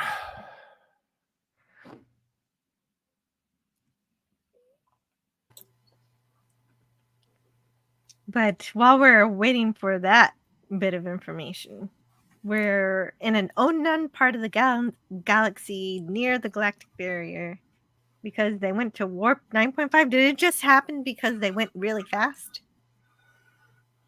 in a random direction? Or was it a specific direction? And I guess it didn't take them long to get there. Right. It does seem that he did it on purpose because he wants to leave the galaxy, but I don't understand. But then remember, we find out later on that that's where the Medusan wants to head. So maybe there was a connection. Well, no, the Medusan wants to go home. Yeah, the Medusan is not necessarily. Yeah, Kolos has no desire to leave the galaxy. Gotcha. No, he just. But apparently, it's George Dunning. George Dunning. Thank you. Well, it's Duning, and I usually say Dunning for that. Okay. But I could be wrong. If anybody is related to George Dunning, very upset with me, then please at Scotty R37 on X. And Chekhov says a madman got us into it, and it's beginning to look as if only a madman can get us out. And that's something I haven't brought up yet. We got we have all hands on deck. We have our top 7. We got Eddie Paskey. No Christine. Last time. Yep. You do know it's the last time we get Eddie Paskey, right? Yeah, this is it. This is the end of Eddie Paskey because the last broadcast episode with Eddie Paskey was Elan of Troyes. And this is the last that he was on production. Yeah. So see you later, Mr. Leslie. Nice knowing you. Yeah. Miss you already. I'll see you in my dreams. Get your eyes checked out. Yep. They suffocate in your dreams. What is he screaming about? He's insane. Yeah. So Spock wants to try to merge with Kolos to navigate the ship. But since Miranda this is the part that feels like they're writing a sitcom here. But since Miranda might get jealous, she must be distracted. How does she get so don't worry about being honest and forthcoming with someone, an intelligent scientist who studied on Vulcan, who knows how to control her emotions more or less better than she still has them, obviously, but she's better than a normal human at it, I'm sure. And yet they cannot be straight with her. They have to deceive her.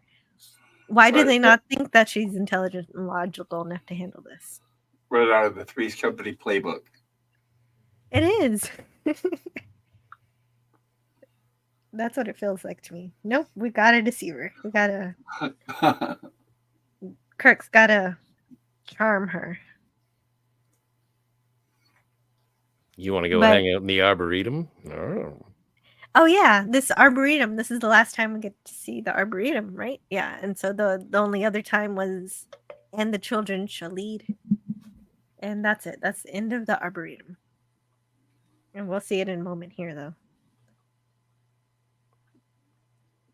And her mind must be so engaged. So, well, she doesn't really care about the flowers that don't have a smell. I'm gonna try and seduce her, Spock. How do you feel about that? Oh, that sounds like a good idea, Jim. Yeah, well, it seems to work for him most of the time. Yeah, take her to see flowers. All women like flowers. Right. But Kirk, for the first time, Kirk seems off his game here. He's literally saying things like, "Isn't this romantic? All we're missing is the moonlight. Like, what the hell is this?" Right. That's what she's thinking. What are you saying? It's no wonder she sees right past it and can tell when Spock is interacting with Kolos. But even this goofy kind of, I don't know, attempt. It is kind of funny seeing Kirk attempt at subterfuge. Right. It's funny to see Kirk failing in his exploits for once. And this is, of course, the last time we see this Arboretum. Well, and also it is sort of odd in terms of the scene. I mean, it was like, remember that last guy who loved you? He was screaming at everyone not to love you. May I love you? And it's like, oh, come on. Well, you know, Captain Kirk, he likes to live on the edge. He does. Living on the edge.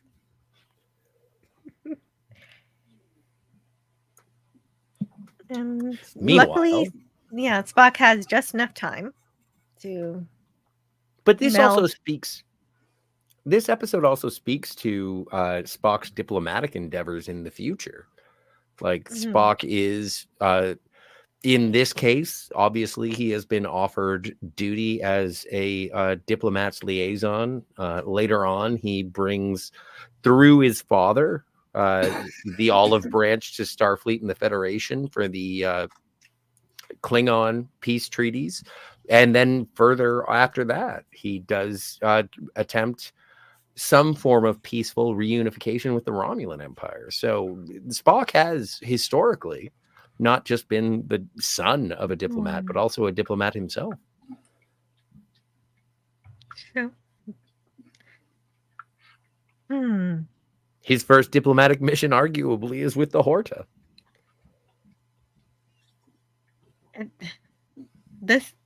Yeah. Okay. Well, we'll just pass over the fact that Kirk is berating her for loving someone who he doesn't think is good looking. It's just really weird. Like, how is this in Star Trek? I don't understand. Because he's Captain Kirk. He's the one who's supposed to find new civilizations, and he's going to judge others as ugly. I wonder how the Tamarians got away with so much. Right, we're talking to you, Fred Freiberger, wherever you're buried. Oh, did he do this? He's not alive. And I'm glad he's dead. No, I'm sure he's dead by now. He was old then. He must. He was a producer, so he should have oversaw this since Roddenberry wasn't around. No, but we were sort of discussing this earlier in terms of saying that, you know, you'll never know the touch of a corporeal being based on the Medusans, or maybe that there is an electromagnetic sensitivity that humans have. Like there are other ways to describe the dangers of the Medusans, even though they are sentient beings. But this episode, like, it's a big speed bump, is because they just keep saying Medusans are ugly. No, but I like your description better, and that's all they had to do is make it a little more sci-fi and a little less. Well, it was written. Actually, this is a Robert H. Justman recommendation in terms of the stories. There have been two by this particular writer. I don't know her name. I'm sorry.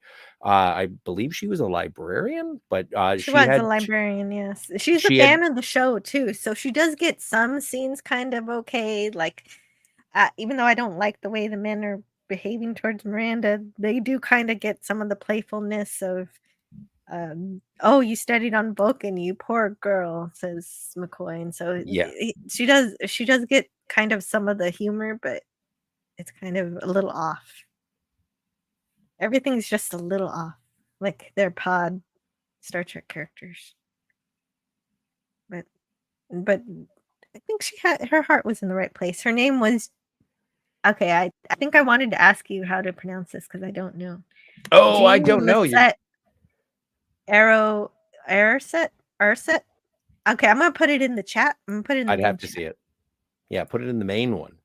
Yeah, put it in the real chat so everybody can. Yeah. Know her name because I can never pronounce it. Dunning. I was pointed out. The name is Dunning. So thank you so much to the chat. John Lizette. Jean it was a she, so I'm guessing it was a Jean Lizette. Makes sense. Jean Lizette Arrest. Arrest. I don't know. I don't know the last one. Yeah, that's a tough one. That's the one I needed help with. Yeah, me too. Areola. No. Fair West. All right. Canadian Air Spider-Man West. is here. Hello, I think Canadian it's Air. Spider-Man. I'm guessing it's Air West or Canadian Air West. Spider-Man. I'm guessing the E at the end might be silent, so it might be Air I think West. the E, yeah, Air Oeste. Air Oeste? I don't know. I don't know. I'm just going to say I don't know, but we will be able to argue this or discuss it again when we do maybe all somebody our out there might yesterdays. know. Arrest the Sprinkle Walker. Oh. Well, no, I'll but find Sprinkle him Walker so weird. also preceded that with no idea. So exactly. Mhm. Jill Notes. Thank Wow. you, Jill Notes. That was me. That's a different account. Well, everyone go and like and subscribe. Nobody needs to subscribe to that. To Jill Notes? No, that's just whenever I want to upload something that's copywritten and I know it's going to get a copyright claim and I need it. Desperately need the clip. Okay. But that doesn't happen that often, actually. And so let me make sure that that doesn't happen again. It's silly. Nobody needs to know about that. But now they do. And it's not like too late. It's too late. Too late. You can edit all of this out in post if you want. No, I can't. Sure, why not? Oh yeah, that's true. I guess I could. I'm not. You've taken out offensive things that I've said before. Oh, well, just that one time. Yeah. So you're going to yearn someone who isn't. I really don't see Captain Kirk ever saying that. But well, and I think that's part of the reason why I find Miranda to be engaging. Dr. Jones, pardon me, is that she is like, while we are informed that she is without sight, like she still is. Well, what is it? What is beauty? What is ugly? Like she says, she follows it up with what is ugly, what is beauty, and it's not right. Again, in the eye of the beholder.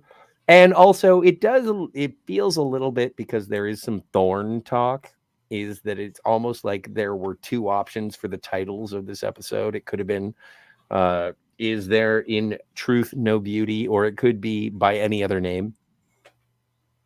Mm-hmm. But we already used that one up. But I like this theme better in that Twilight Zone episode where there's this beautiful lady who is really ugly. She's perceived as ugly by these other aliens because she's changed dimensions, and I don't know.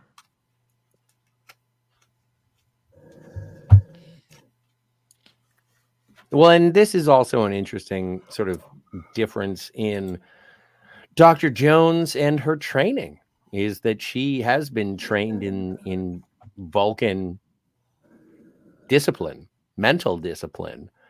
And Spock is the one who is, I wouldn't say admonishing, but also continuing her teachings by saying,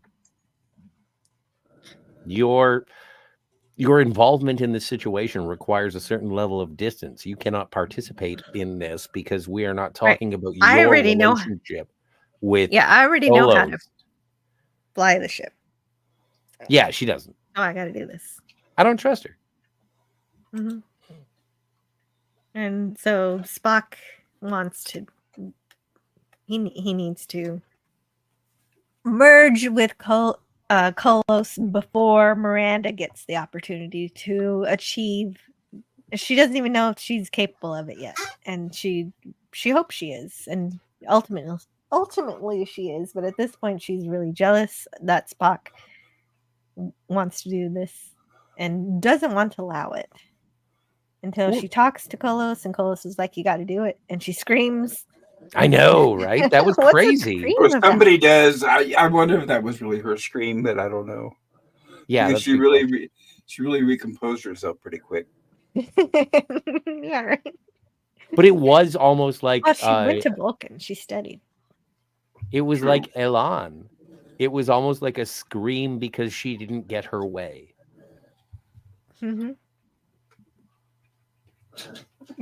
But we already discussed this scene earlier in terms of her sensor web and why she cannot pilot the ship. And the theory from Mr. Londell is that the visor only detects radar like a dolphin, and Sonar. sonar. Well, no, it's not sonar because you have to emit The radar. audio. Yeah, radars. Radar is what he said, not sonar. Sorry. O'Reilly? To misrepresent that. But the reality is probably somewhere in between that, between radar and Geordi's visor. But for whatever reason, she is physically incapable of piloting the starship, and well, they don't mention that. It's like it's not just a matter of skill, but it takes several people, which is a more common sense answer. But they don't say that. Well, and if I had a choice between a Vulcan or a human who is going to do a telepathic link, I'm taking the Vulcan. Well, it just feels a little bit half baked. It's just like, we gotta get Spock to merge with this alien, so you can't. Sorry, I got a phone call. Be right back. Sorry. Okay. Yes. That's the reason why. It seems like a lot of reasoning in this episode is because we want to do this. This must happen. I think it all makes sense and plays out well. That's just my opinion of it. But you know what? I'm biased because I really want to watch. I really want to like these episodes. True. Like, you do. I haven't seen these in probably a couple of decades. I just have a lot of questions in this episode that don't really get answered. But I guess I do see what you're saying. This isn't as bad as "And the Children Shall Lead," or it's not as bad as Spock's Brain. No, it's not as bad as that. It's not as bad as Alternative Factor, but it's not really ranking up too high for me. No, but yeah, absolutely. It's not. I wouldn't put it in my top 25. But I still like it a lot. Yeah. I mildly like it. I'm entertained. Where am I in the chat? I don't even know. I'm not sure. We already have a parody of Trek with new Trek. Oh yeah. But that's parodies are supposed to be funny. Yeah, parodies are supposed to be funny. That's right. Lower Decks isn't that bad. And it's not supposed to make you depressed and ragey. I'm not ragey about Lower Decks, but we don't talk about that on Tuesdays. I am. But right, we don't. Christian Fandom Geek says, what about the droid attack on the Wookiees? With a good relationship with the Wookiees, have I. That was the worst Yoda impression I've ever done in my entire life. Well, it's better than mine. Kirk is never one to sit on the sidelines. He's a man of action. Oh, yeah, right. When he was with the security team. Why didn't Miranda get telekinetic powers when they hit the galactic barrier? That's actually really good. Oh, that's a good question, Franco. Wow. I did not think of that. Right, because I completely forgot about where No Man got. I actually did remember it, but I didn't remember that they both had the galactic barrier, so it didn't click with me. Thank you so much, Franco Walker. That is a great question. I guess maybe because nobody wants to put on those silver eyes again. Yeah. And also that's not what this story is about. Right. Well, cool. This goes back to those Greg Cox novels, the Q Continuum that I was talking about when we were talking about The Children Shall Lead. And The Children Shall Lead is that part of the reason that the galactic barrier is there in the first place is to keep out a malevolent Q outcast named Zero. And oh my God. Yeah. And so the reason that Gary Mitchell and Elizabeth Daner got all telekinetic powers is because it was that malevolent Q entity who was trying to poke into the galactic barrier. And then when the Enterprise passed through, he sort of transferred some of his Q powers to Elizabeth Daner and Gary Mitchell. So there's your fan fiction moment of the day from Greg Cox. I guess for something that's never canon, never going to be Yeah. canon, it seems Never. like a lot of fun. Yeah. It's a fun read. Oh, Franco Walker says because she's blind, her eyes didn't change. And James III Boom! said Science! She did, but they just didn't mention it. Yeah. She wasn't evil, so she wasn't like, oh, I'm telepathic now. I'm not really going to use that. Done equals dull gray. Oh, okay. Dull gray. Let's see what you guys have over here. Shameless womanizer says Shape's concerned. What'd you call me? Princess Fiona says, I don't just dislike flowers, but I didn't just dislike flowers, but I definitely prefer chocolate. Yeah, I prefer chocolate too. I like the fruit that's covered in chocolate. Ooh, the oranges. Princess Cherries? Fiona says, yeah, well, anything. You know the chocolate orange that you smash? We're back to Sublime Thoughts. And what's up to Shield Wall of Dragons? How are you? Shield Wall. Cheers. And hello. I know we said hello to Canadian Spider-Man, but here's his first appearance on the marquee. Hello, Spidey. Good to see you. Go check out his channel. Please take just a sec and hit the thumbs up button, chat. It helps Jill grow this channel and really makes everyone feel happy. Oh, it causes happiness to click the like button? Really? Well, I've been on this platform for 4 years. I need to click that like button more. Don't forget to hit that bell as well, so you can get these happinesses every time that they are broadcast. Yeah, this happiness right here. This is because Spock hit the like button. And he's smiling. You're being watched by CF. So, oh, okay. Well, great. Oh man, my computer is flashing like it's strobe lighting. It's crazy. Anyway, oh no! It stopped, but now it's also. I don't know. Did you get the space madness because but of Princess, the psychedelic? Yeah, I think lights? that's what happened. The Medusan took over my laptop. All right. Princess Fiona says, please subscribe to Jill's channel. She also now has channel memberships available, so consider joining if you wish to support her content creation. Thank you. I do need to update my thank you video, which I'll be doing either tonight or tomorrow. And all she needs is $7 to do it.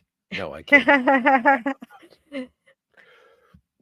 That was Donna Douglas from the Beverly Hillbillies. Great Twilight Zone episode. Classic, Jill. Oh, thank you. Oh, you knew what episode I was talking about. I didn't realize Daredevil was on the show. Oh, really? You're going to call Dr. Miranda Jones Daredevil? I suppose she is a doctor and Matt Murdock is a lawyer. I quite enjoy many of the season 3 episodes, especially when you consider what we get these days. Well, yeah, that's no doubt.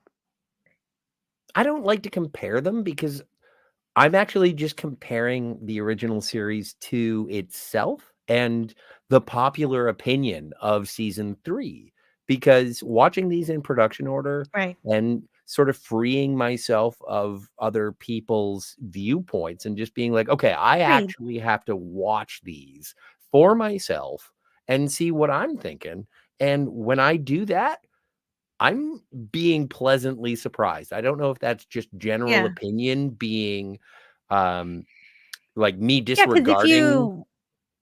Because if you compare it to anything, the Trek that's around today, it's just every episode of the original series, like Bird of Prey 5 says, would be an A+, A- at the least. Well, and also talking to Pop Culture Curator when it comes to he obviously has more of an affection towards the original series than he does to the subsequent Berman era, like Next Generation through Enterprise. And I'm just sort of looking at it through that prism of what are these episodes like? And is this episode better than Alternative Factor in my mind? Yeah. Yes, I agree. I normally don't talk about the filth here, but I will read Princess Fiona's comment because I agree with it. Lower Decks is a tsunami of Easter eggs, callbacks mixed with a bit of identity politics, poorly disguised as a TV show. Agreed.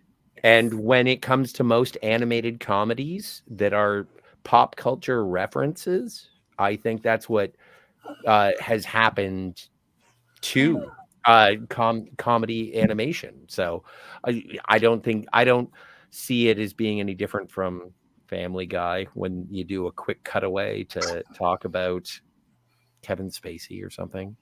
It's sad, but there are a lot of people, that, including a lot that do come to our circle of friends on YouTube, that like that Lower Decks. Oh, I'm that's okay with okay. it. That's okay if people like it. I just don't have to. Yeah, and that's the Right. thing.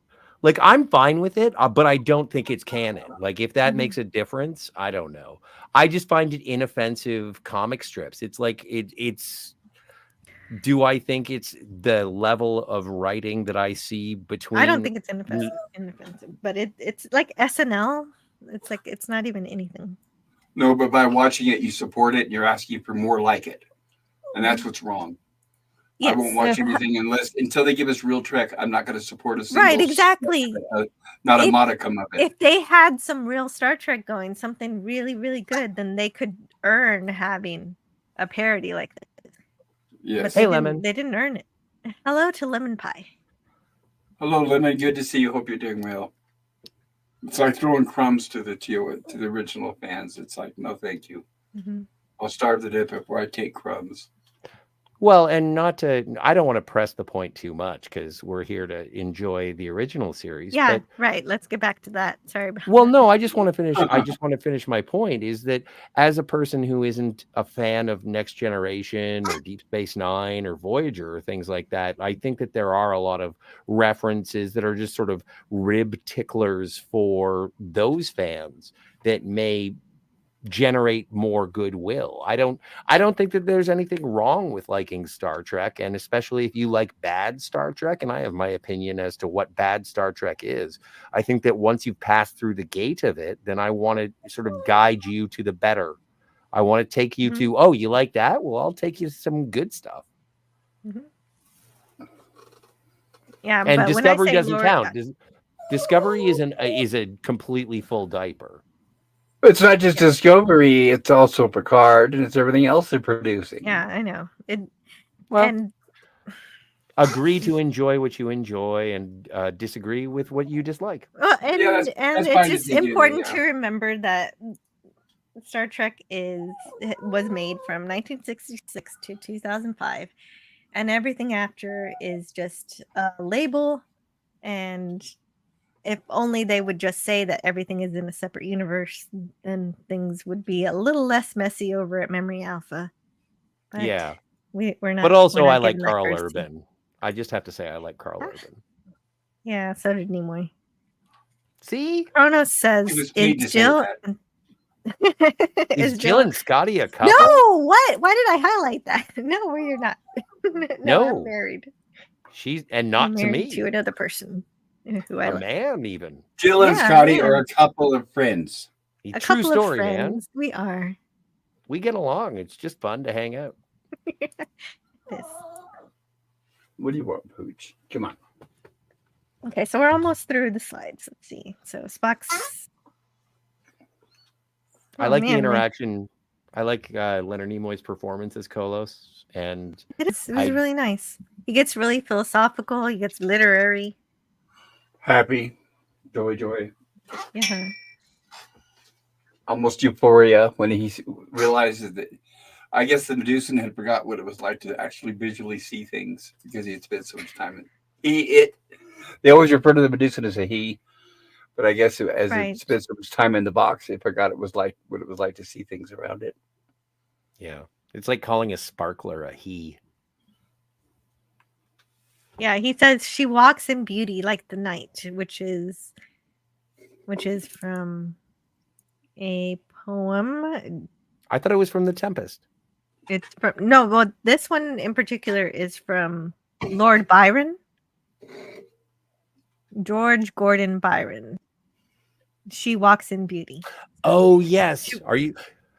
Yeah, and then McCoy. That's one of the. I really enjoyed that interaction. Is that because McCoy is there to pay attention as to what the personality meshing will be, and then McCoy says that's not Spock, and then Spock says that's Spock. Yeah, exactly. Are you surprised? Are you surprised? I know, Byron. Yeah. I thought that was absolutely, again, I think it's a really good character episode.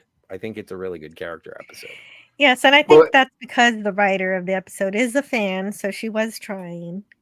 And it's a good way of quickly, within just a few sentences, establishing, because when Spock steps out from behind the shield, we as the audience are wondering, now, where is Spock? Is that still Spock? If he's being possessed, what happened to his soul? All that stuff. They answer it just a couple sentences, right? So that was a good thing, showing that Spock was still there, still equally in charge. I forgot to say hello to LDG. That has such creatures in it. Oh, yes. Hello, LDG. Hello, LDG. I hope you're doing well, sir. Hi, LDG. Free the net. I can imagine a modern day audience or people saying, "Who you call it, creature?" Because some people don't understand that could mean a good thing. Mm-hmm. Yeah, I like entity. Princess Fiona in the chat says, no literary references from today's writers because they are functionally illiterate. I pine for the days of actual trained and educated writers. And the reason I had to read that, because I agree with you. But I think it's, again, and I've said this before, I think it's chronological. I think it's what people grew up with in terms of the fiction that was popular when they were younger. And nowadays, you'll find more people who are influenced by Powerpuff Girls and SpongeBob SquarePants and Beavis and Butthead. No, well, and I'm just thinking of like 25-year-olds today. When they grew up, it was all television and movies, as opposed to when it was the 1960s. Well, when I was a kid, I had to learn Shakespeare at school, so I think it's enduring. I think people should expect Shakespeare references. That's what I agree with it. Yes.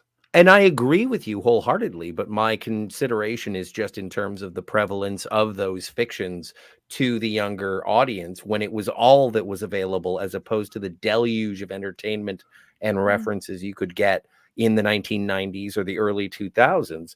I think that I think that's the detriment, as to what your media diet is, as opposed to like now you have to choose, you have to sift through literary and artistic works as opposed to it just being the only thing available. Right. And but I think that's the difference in between these writers and the writers that were subsequent. Right. I think, but the point Princess was making, that the fact that the modern day writers are illiterate, and in the future, we won't have any of our current writers to refer to. Unless imagine if they were referring to modern day writers, you'd have Spock standing on the bridge saying, "You be like hot, LOL." It's like I think about modern day writers, and it makes me want to just give up. Well, and the same, absolutely, and I agree with you, because people are influenced by the writings of. Well, no, but even Buffy the Vampire Slayer, we're talking about that Joss Whedon guy and how he influenced dialogue. We're talking about Brian Michael Bendis in the Ultimate Spider-Man. There are, the people who were raised on what was popular and what was good, as opposed to this is what you have to read. And I understand that there are more literate of us, and I appreciate those who do have a better media diet. And I think it could be even if people aren't, it could be encouraged by the writing to encourage literacy in the audience, rather than just like, oh well, they just know Powerpuff Girls, let's just show them. Well, I mean, I don't know why you use Powerpuff Girls. There's nothing wrong with Powerpuff Girls. I really like them. Anyway, I never really watched the Powerpuff Girls. So considering the writers got everything they demanded for, and they all got raises, I don't think that's going to happen anytime soon. Because basically that was a go ahead of, you just keep writing like idiots, and that's just how it's going to be now, which is sad. Oh boy! If they would have been given stipulations where, well, yes, we'll sign your agreement for the writer's strike, but you guys need to learn how to write. You need to actually start doing something literate. But that wasn't part of the negotiation, unfortunately. That would be nice. Read a book. Once please. Every 3 months. Right, if we get scripts handed to us, they need to go through. Part of the negotiation should have been a proofreader who was literate. Every script has to go through them, and if it doesn't hold up to the right standards, it was be rejected. A good idea. Yeah, because nothing's like that. It's I don't know. I appreciate your perspective. I understand your philosophy. Like, I'm on board with all of it. I'm just not 100% sure if it is. I just don't agree with the generalization. Well, I do want to say goodbye to DJ Play Nice. He says, "See you, all y'all be safe, nice. Have fun, take care of yourselves, take care of your crew, and rock." So I guess DJ Play Nice has to go. Rock. And Princess Fiona says, Brad Noel was insanely talented. Not the other guys. He was also a mess. I knew people. I knew him. And Spidey from Canada is here? Yeah, Canadian Spider-Man's been here for a while. Goodness. The key word in science fiction is science. Today, they think it is fiction. Agreed. Jim says, actor? Jim, actor for... Oh, I'm an actor for Commodore Productions. That's right. He acts in his own fan films. Check out his channel. I'm sure I put it in the... I'm sure the Stream Elements is posted at least once by now. And... let's see. Oh, Chrono says, I forgot my Shakespeare. That's okay. You can always read it again. And now you can read it online alongside a translation that no nonsense Shakespeare. So they can translate the Shakespeare for you. So you can read it and then you can read it again in contemporary speech. It's been a long road. Don't free Skynet. It's Chronos. And so we're at the part of the episode where the Medusan uses its super special navigational powers to get the Enterprise back to where it was supposed to be, where it was originally. And he does so successfully. He just has these super navigational abilities, and we get to see them happen. And they happen. But then after that, he has to give up the mind meld. And he's like, "Oh, shucks, really? So soon?" Yes. He does. We're not sure why he has to break the link so quickly, but I am glad at how willing the Medusan is to comply. He doesn't try to take over Spock's body or anything. So that's nice. We've already got enough drama in this episode. But the main issue here, the main problem that I have with this scene, and where Spock becomes unlinked, so he merges with the Medusan, and then he unlinks with the Medusan, but he forgets to put on his visor.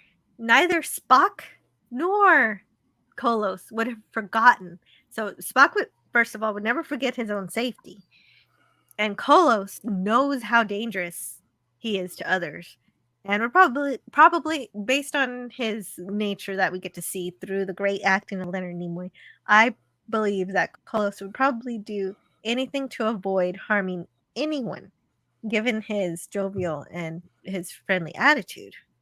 So you agree that it was Miranda that did that out of jealousy? That's, you know what? That's the only explanation that is possible, really. She does seem to be jealous of Spock from the beginning. Mm-hmm. She is. She's suspicious of him from the get-go. And so it makes total sense that she would influence Spock and Kolos to forget about the visor, because neither would do that themselves. Because Spock isn't known for his absent-mindedness. I am. So, of course, Spock goes crazy as a result of not having his visor. So we're going to get to see that here soon in a couple minutes. Crazy represents fisheye lens. Well, Ralph Sininsky just learned a new trick, so he wanted to show us. And it's pretty good. I don't know. I think it looks fun. I like it. It's kind of funny. Yeah, it works. It kind of shows, I don't know, like a tunnel vision effect, like the whole world's coming down on you. Mm-hmm. Oh my goodness. My computer's going wonky. I don't know. It's okay. No, it's really not. It's really not. It's a laptop, right? Yeah, it's a laptop. I need to figure out what's going on. It's not the screen. Oh, the screen. I don't know. Do you have a way of hooking up an external monitor to it to see if it... I do have an external monitor on it, but Okay. oh, you're right. I can't because I'm using both screens. Gotcha. Are both flashing? No, just the laptop. So it could be the screen. That's a good Gotcha. idea. Yeah, I need a new screen probably. Great troubleshooting. Sorry. Well, hopefully that's not what it is, though. It could be. It kind of makes sense based on what I'm witnessing, observing.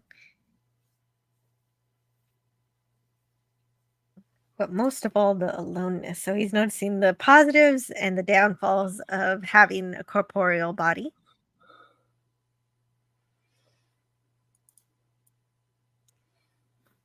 And Gorilla's Random Thought says, Angel Studios only produces a movie after a group of 1,000 volunteers approves the movie. Wow. Interesting. That is interesting. DJ Play Nice says, I've done plays and musicals, 20-something in community theater. Some name on Instant Take Care. Same name on Insta Take Care. Oh, okay. Wow, you've done plays and musicals? That's really cool. That's really amazing. I'll ask you about that sometime next time you come back. Jim says, who is an actor or actress here? And I responded, oh, okay. And that's DJ Play Nice. Also. And Jim are both actors on one in their community and one here on YouTube. Princess There Fiona. It is. Fisheye There lens. I read like that. one. Yeah, me too. It really works. And that's the famous one that everybody likes. And Cam's Crash Courses says, hey, everyone. Hello, everyone. Hello, Cam. Anti-derivative Jill. Hi, Jill, Scotty, Pop, and Chat. Hope you are well. Been listening and watching in the car. Oh, well, thank you so much, Cam, for checking out this show. It makes me so happy. Even though my laptop's freaking out on me. Okay, you know what? I'm gonna close everything, so you're gonna see everything disappear for a second. So I'm just gonna see if I can get this to stop doing that. By just bringing up only what I need. And then I'll bring up this. And then I'll bring up that. I need this too. But then I absolutely need my stream elements, my StreamYard rather. Okay, so let's see if it stops flashing now. They have to stun Spock because he's gone insane, because of course he didn't have his visor. Pain, says Classic Comics. Yeah.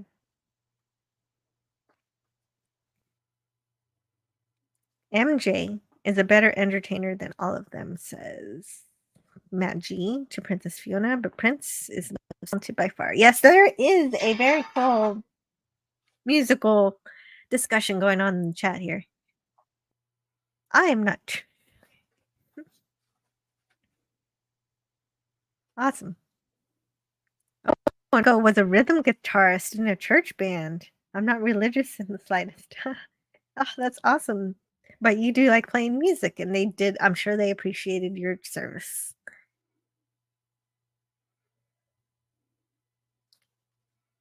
And so Kirk suspects her of being jealous, and of course he's right.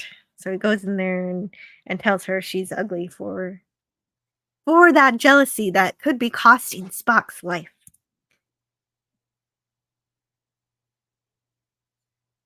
The ugliness is within you. It's a lie! Don't you call me ugly.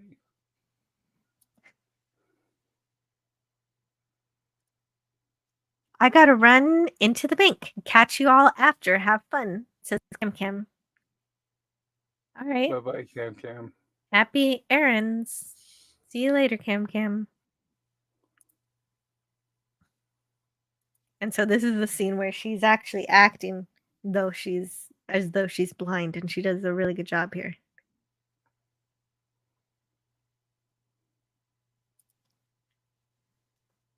And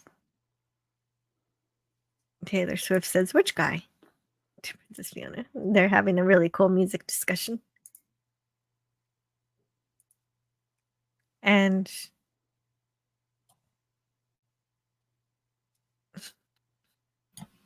so Kirk's.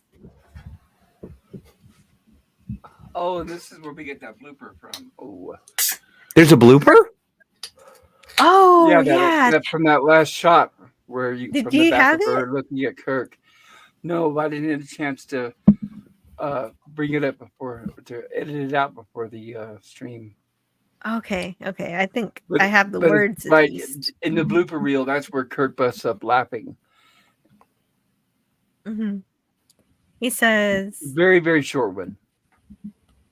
okay, so Deanna messes up her line. She says, "We've come to the end of an eventful trip." And Shatner says, "I don't know what you've been taking."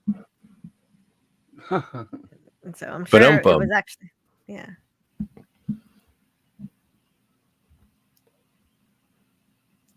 Is that projection? Do you think that Shatner was on? Do you think Bill was enjoying the hallucinogenics? I doubt it. He had children at the time. I think he was pretty level-headed. I've often wondered if he was a smoker. Oh, absolutely, he was. You think he quit it I know a Leonard long time Nimoy ago? was. Yeah, There Leonard Nimoy was. definitely was. I know that Shatner, because as we know, Bill is a big proponent of advertising. He did support a smoking cessation program. There was a product that he endorsed in terms of quitting smoking. Gotcha. Quitting smoking and tinnitus. He did a bunch of tinnitus PSAs and see a local doctor. So he was very forthcoming when it came to Thanks those to kinds of Arena, he got tinnitus. Yes, Arena. And don't forget his somewhat altruistic work in the future with Rescue 911. True. Is that Dr. Pulaski? Yes, Kronos, this is Dr. Pulaski. Yes, it is. She was hot back then. Yes, she was. Second appearance. Great. She aged well, yes. She did. Third appearance, second appearance in Star Trek. Third appearance in Star Trek. Yeah, I do think she's still pretty in TNG. I just don't like her hair. Right, her hair or the way they wrote her character.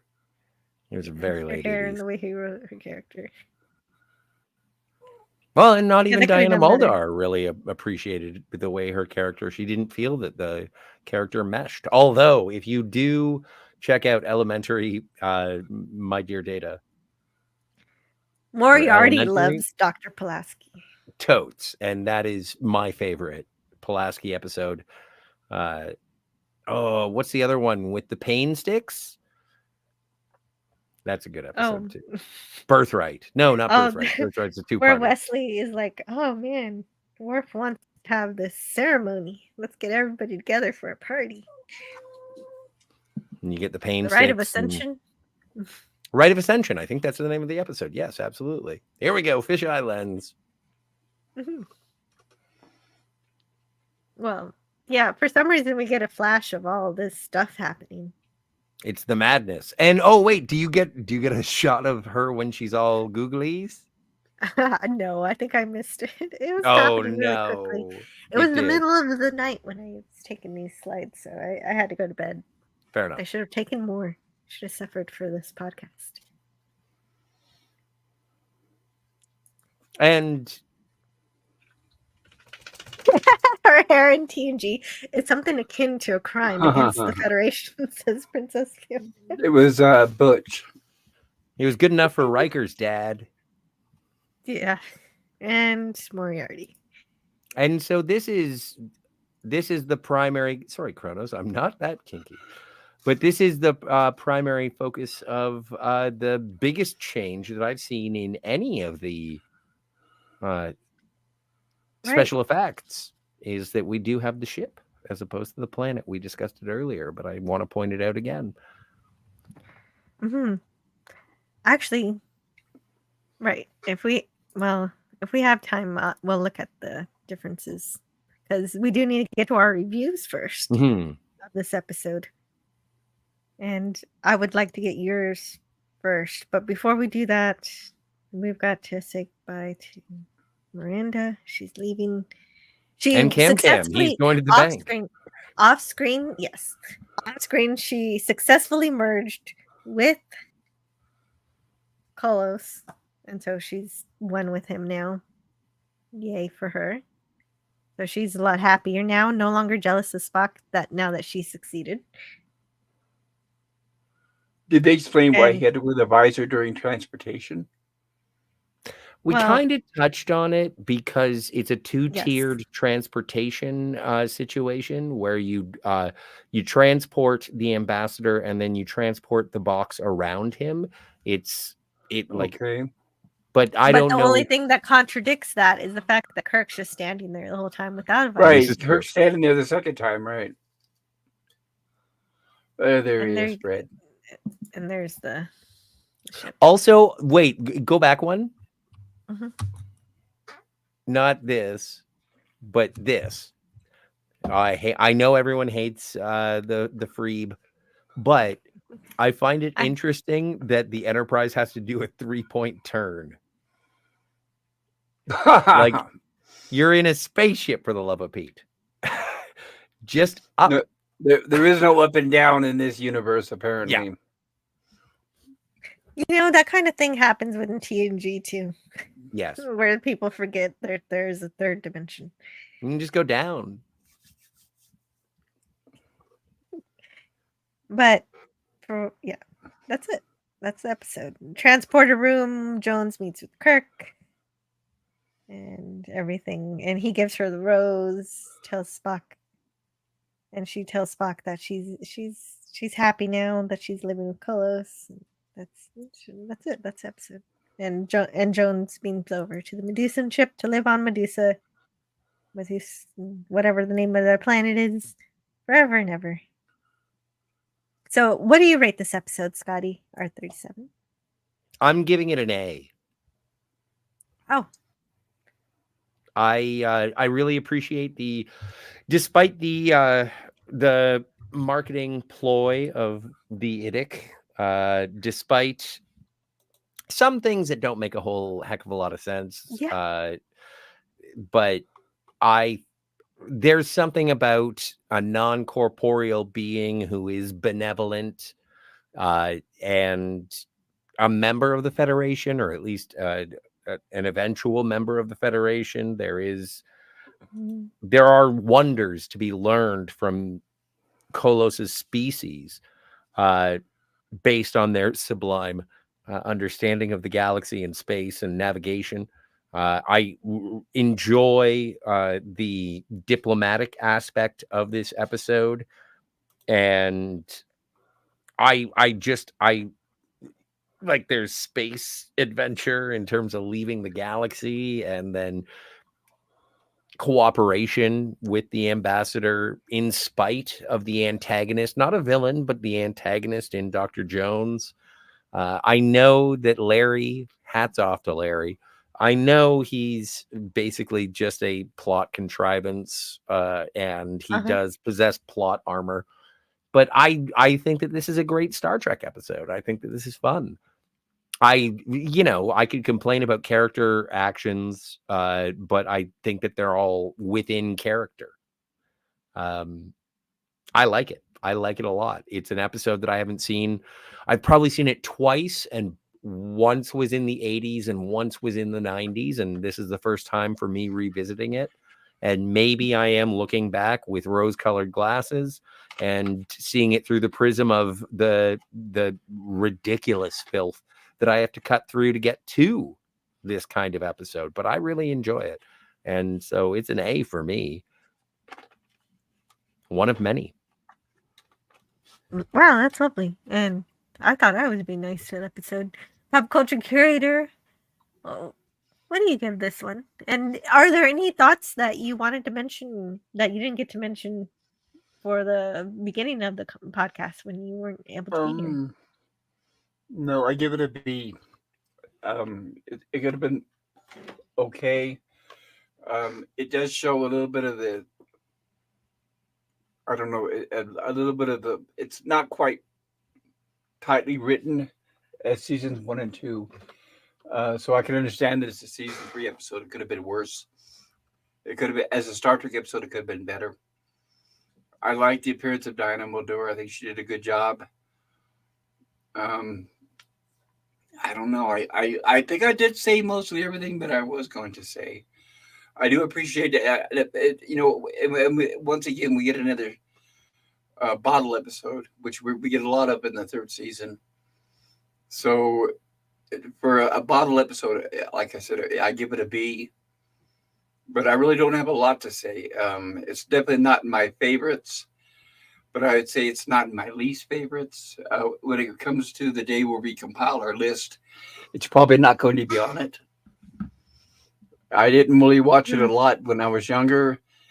I do remember it and I respect it, but I don't. I think if I have to sum it up, because it's like I keep thinking, now there's something about it. There's something about it. It had.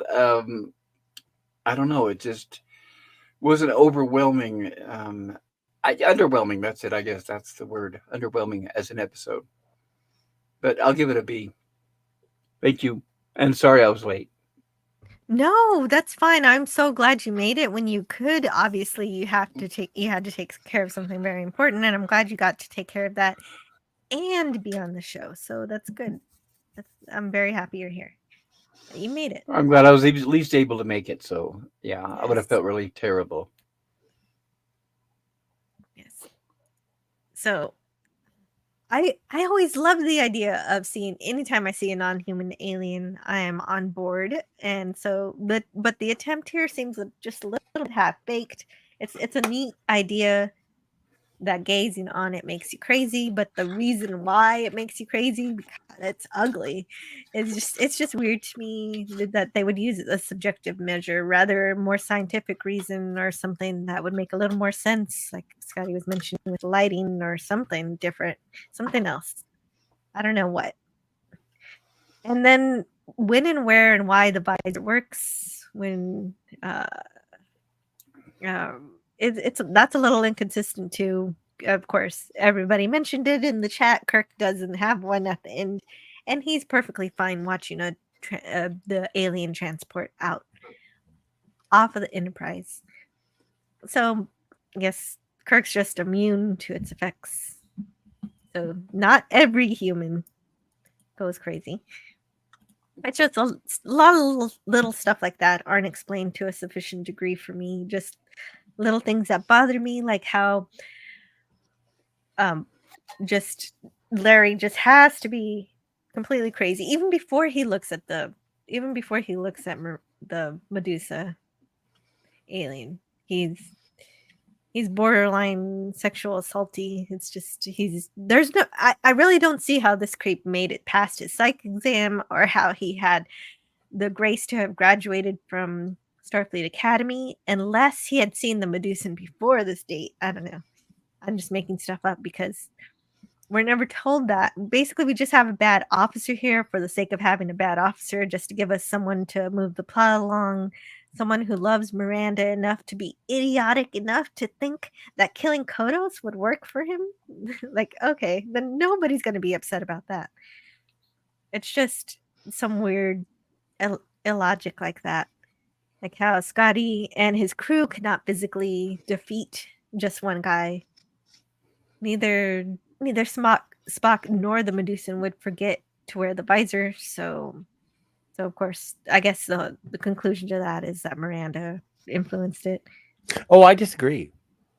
Oh, you don't? Okay. I think that it was Kolos. I think Kolos didn't even consider it. He gets to look upon his own people anytime he wants. And so as he was confidently leaving, he was, he wanted to stick around. Inconsiderate? I don't even think he was inconsiderate. I think he was just thoughtless. I think he was absent-minded. I think that he went back to his box to rejoin, and he didn't even realize that he was doing anything negative. If that was the case, then Spock would have remembered, because they showed that Spock was still in control. He was. Spock is not absent-minded.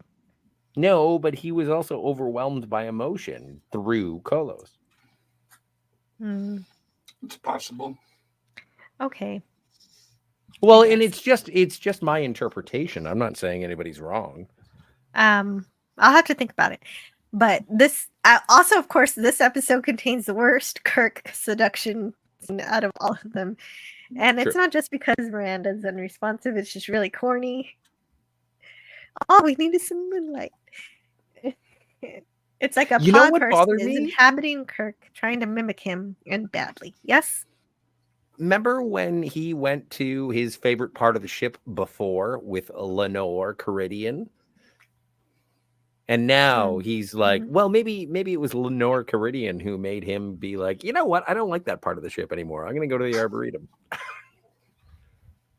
That was a much more romantic place to be, I think. It's the lighting. But also, let's not forget, no one was saying, don't love her. She'll kill you if you love her. So that's why it was okay to hang out I'm with somewhere Lenore. in between a C+ and a B- on this one. Oh, wow. Yeah. I can understand that. Where do I want to Yeah, be? me too. Yeah, I think I'm going to go for a C+. Ooh. But I enjoyed it. It was still entertaining, better than... So it probably won't end up on my worst list. It won't end up on my best list either. So I'd be right there with Pop Culture Curator on that assessment. But I'm glad it exists. And I love it for IDIC. Infinite diversity and infinite combinations. Cool. But the main part of the Medusans that I liked was the final treasure of seeing Leonard Nimoy allowed to express his emotions as the Medusan. Of course, we don't get to see that range from him all the time. And so if this was just a review of the last 15 minutes of the episode, I'd probably give it an A too. Yeah, maybe that's why I'm being so gracious. Yeah, you're just so happy at the end. Yeah, I'm glad it was over. And it didn't disappoint at the end. It didn't. It was all right. And so there we go. And then all we have to do is show everybody what the chat says. The chat also reviewed this episode for us. Thank you so much to the chat. Oh, there's a poll. I forgot the poll. I always forget the poll. Nothing to see here. We popped out ninja. What? Oh, wait, that's not right. No, I didn't know that YouTube had a ninja. Yeah, it does. Here it is. So with 31 votes, hey, that's really great. Wow. 31, that's a really good number for me. So 45% give this episode an A. 32% give it a B. 19% a C. And 3% give it a D to an F. That's a really good range. I'll leave it open just for a minute. And I'll close it soon. Yeah, let's give this Star Trek or Indiana Jones. Let's give a D to the F. Let's give a D to that. That's due to the reference of Dr. Jones. I kept thinking that every time I heard that name too. I think it's forever tainted as Dr. Jones. Dr. Jones. You're gonna think of Indiana Jones. Well, no, I thought of the song by Aqua. Every time they said Dr. Jones, I wasn't Indiana Jonesing. I was just like, Dr. Jones, call me Dr. Jones. Anyway. Yes. If you're into Swedish pop bands from the late 90s. Yes. Miranda's happy that she merged her being into Kolos because that's how they want to express their togetherness forever. Mm-hmm. And I liked it a lot better when it was Metamorphosis. Oh, see, I did get a little bit of Metamorphosis in this too. Is that like a V'ger thing? Oh, yeah. Yes, it is. That's another example. Good job, Cronus. The merging. Mm-hmm. Spock is very good at mind melds. Yes, and it is. It's a version of sex in space. Definitely. Leave it to Cronus. Maggie says, I can't agree with that. Sorry, Princess Fiona, but I still think you're awesome. Oh, there is something there, I'm sure. Well, and disagreement isn't necessarily a bad thing. In fact, this episode treats us to infinite diversity in infinite combinations of thought. Yeah, exactly. And that's the whole point of my channel. And I hope everyone realizes that no matter what my opinion is, I respect yours wholeheartedly. And Franco Walker says, for all its faults, I enjoy this episode. A+. Wow, you get a plus. Yeah, an A+. Franco Walker does love this episode. This might be among his favorite episodes. That is really cool. Cam is listening and driving. Wonderful. That's what I always type in somebody else's chat. Listening and driving. Kronos says, things are just getting weird now. Now? Okay. Did you see Larry? Did you meet Larry? I don't want to meet Larry. No, but hats off. Mm-hmm. Oh, yeah. Well, the actor is incredible. He plays a creep perfectly. A crazy creep. A creepy guy who becomes a crazy. He encompasses creep. He's a creep. He's a weirdo. That is something, what Franco was saying is something I was thinking about while watching the episode. Because Larry was able to just wander in there, and they should have had security outside the door, you would think, because of the risks. Right. Why wasn't security guarding the ambassador's room? Great point. I have no idea. Well, he is one of the designers of the Enterprise, according to this episode. Oh. Yes, so he might be given a little bit of free will. Well, I understand the freedom in engineering, but the ambassador's room. Well, and the hazards that are supposedly if a human laid eyes on the Medusa and they'd go violently crazy, there would have been security on that door to make sure somebody didn't accidentally wander in there or something. Oh, that makes sense. And it is an ambassador. You want to protect them. Right. Or the ambassador would have their own security, one of the two. Well, it's not. This ambassador doesn't have his own security to protect others because he does seem like a gentle alien. But also, he's got the best defense mechanism. All he has to do is open his little trap door. Kronos wants to get banned. No, you cannot get banned, Kronos. I want to read what you have to say. Well, but Kronos was saying that he likes The Mandalorian. Oh, I haven't seen it yet. Yeah, I don't really care. I can't remember the episode. My vote was an average, I guess. Yeah, and that's about where I lie. Thanks, Shooter, though. Shooter was very generous. And Real Wade Nation Gaming says, hi, Jill. Hi, Real Wade. Yeah. Hey, Wade. Oh, he was really generous. You're not kidding. I haven't gotten there yet. Lex Entropy says, I don't dislike it, but I give it a B- or C+. Yeah, that's how I feel about it. Too many things happen for the sake of the plot that we need to rectify. Yes. Yeah, exactly. And it was still entertaining, but it was definitely very convenient. Gorilla says, wait, Scotty? Not blaming me? I mean, it was me, but still. I'm actually, you know what, Gorilla? This is an episode that, as I mentioned before, I have been avoiding since the 90s because I find it, or at least I found it, to be boring and dumb, and it didn't make sense. And I don't get it. It's Dr. Pulaski, and she's wearing like some sort of smock that feels things. What? And there's a box with a strobe light.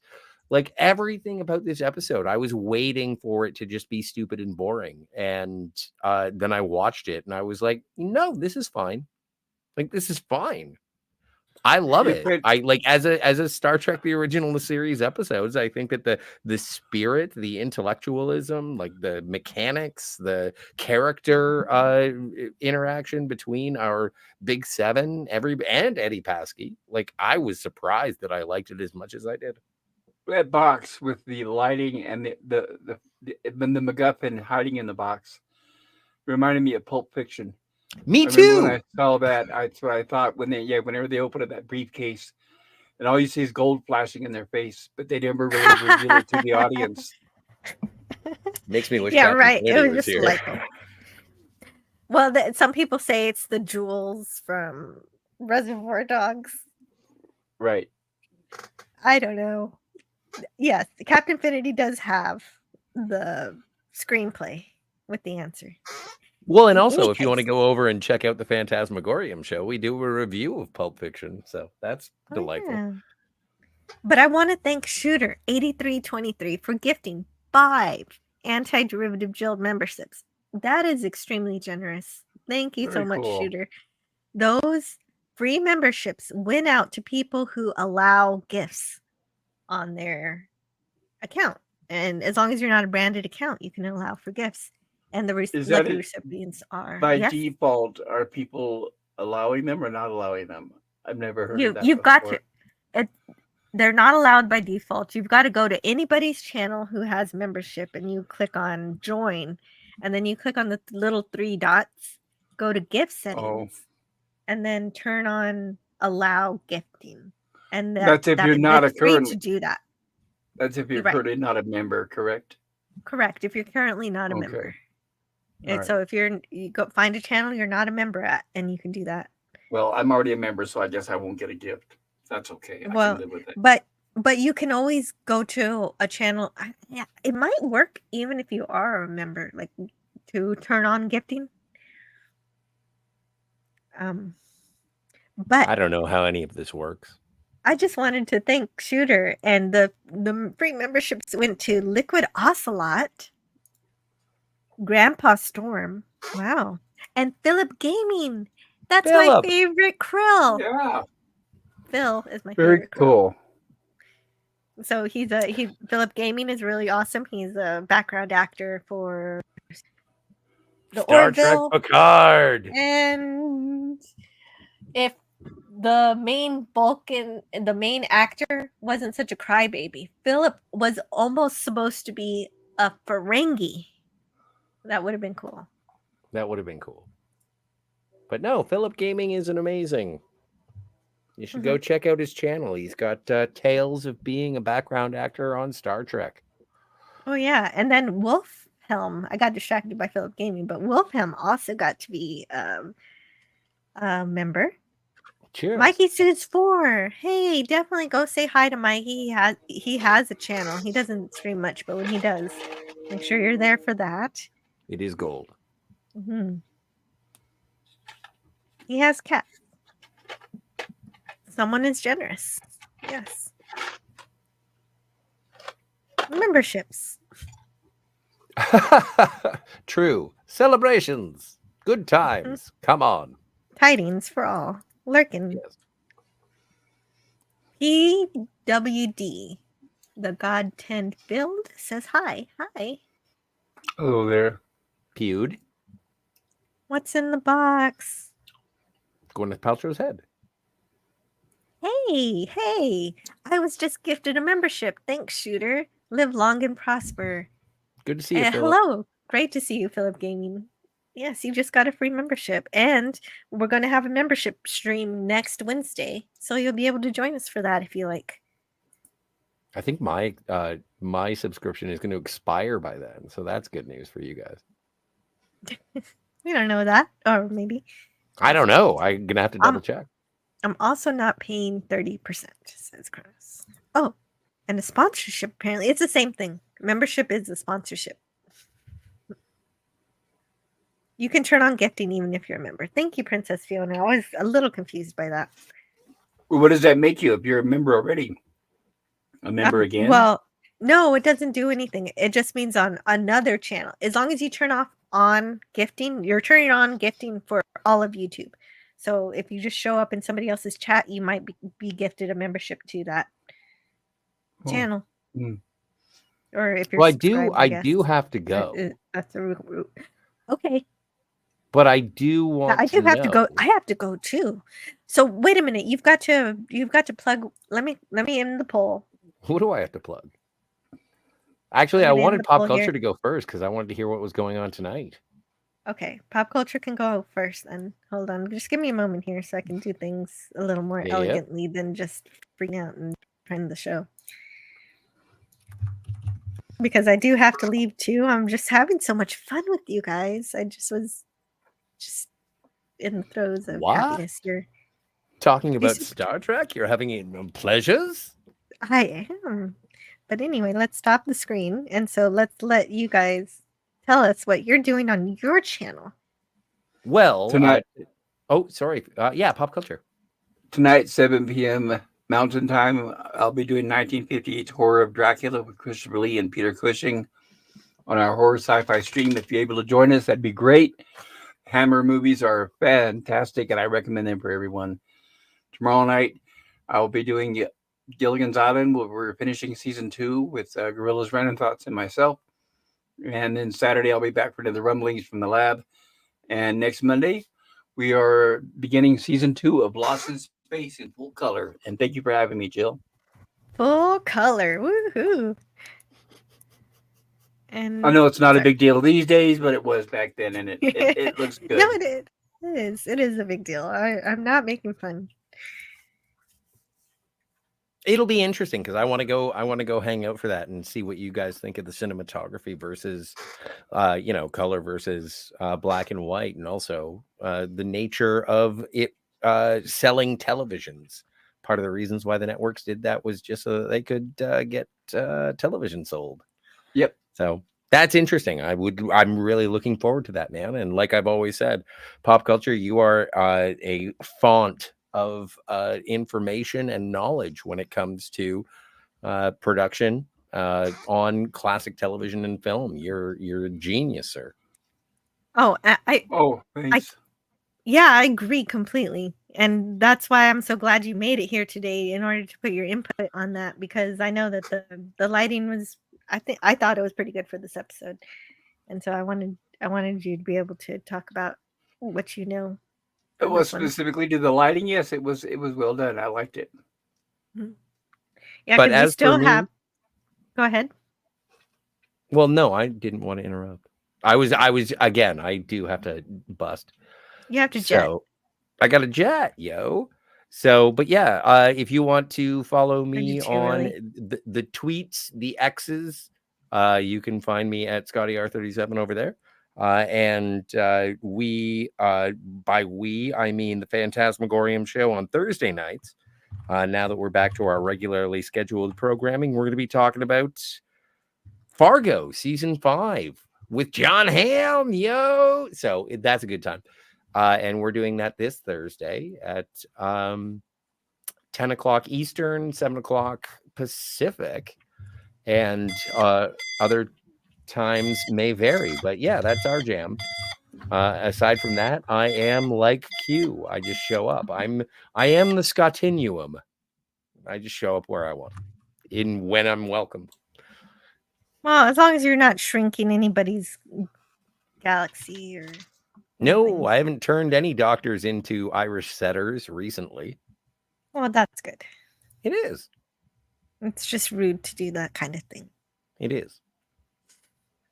Well, thank you so much for being here, Scotty. I will let you go. You can go if you wish to dash right now because I still have to play. Okay, but we're doing the empath next week, which is dope. But I did want to say one more thing to everyone on the panel and everyone in the chat. You are great. I am great. Oh, yeah. Yeah, that's pretty great. Oh, I should have played. You're right. Thank you so much for playing that.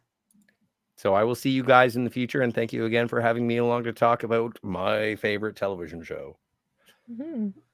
I'll see you in the future. Thank you. Bye. See you soon. Bye.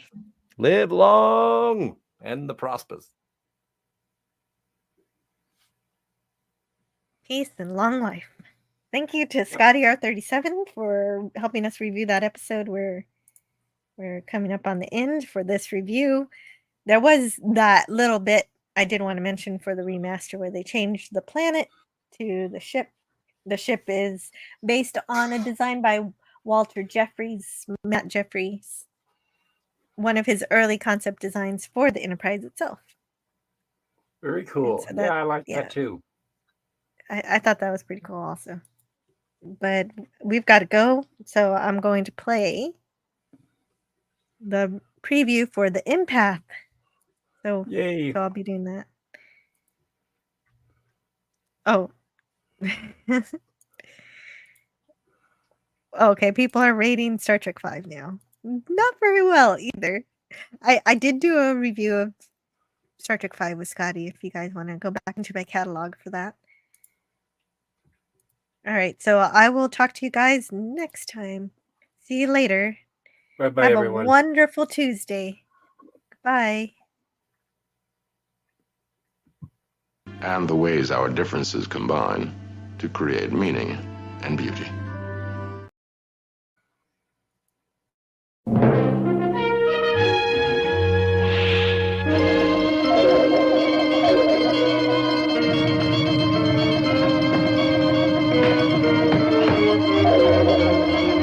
Are you responsible for bringing us here? She's a mute, Jim. No vocal cords. She must be an empath. Do not interfere. Jim, what happened to them? You are on schedule.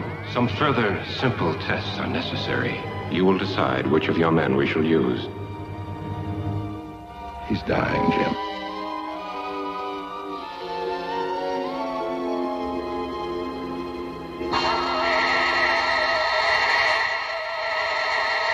One specimen will be sufficient. You will come with us. Please tell me what I'm dying for.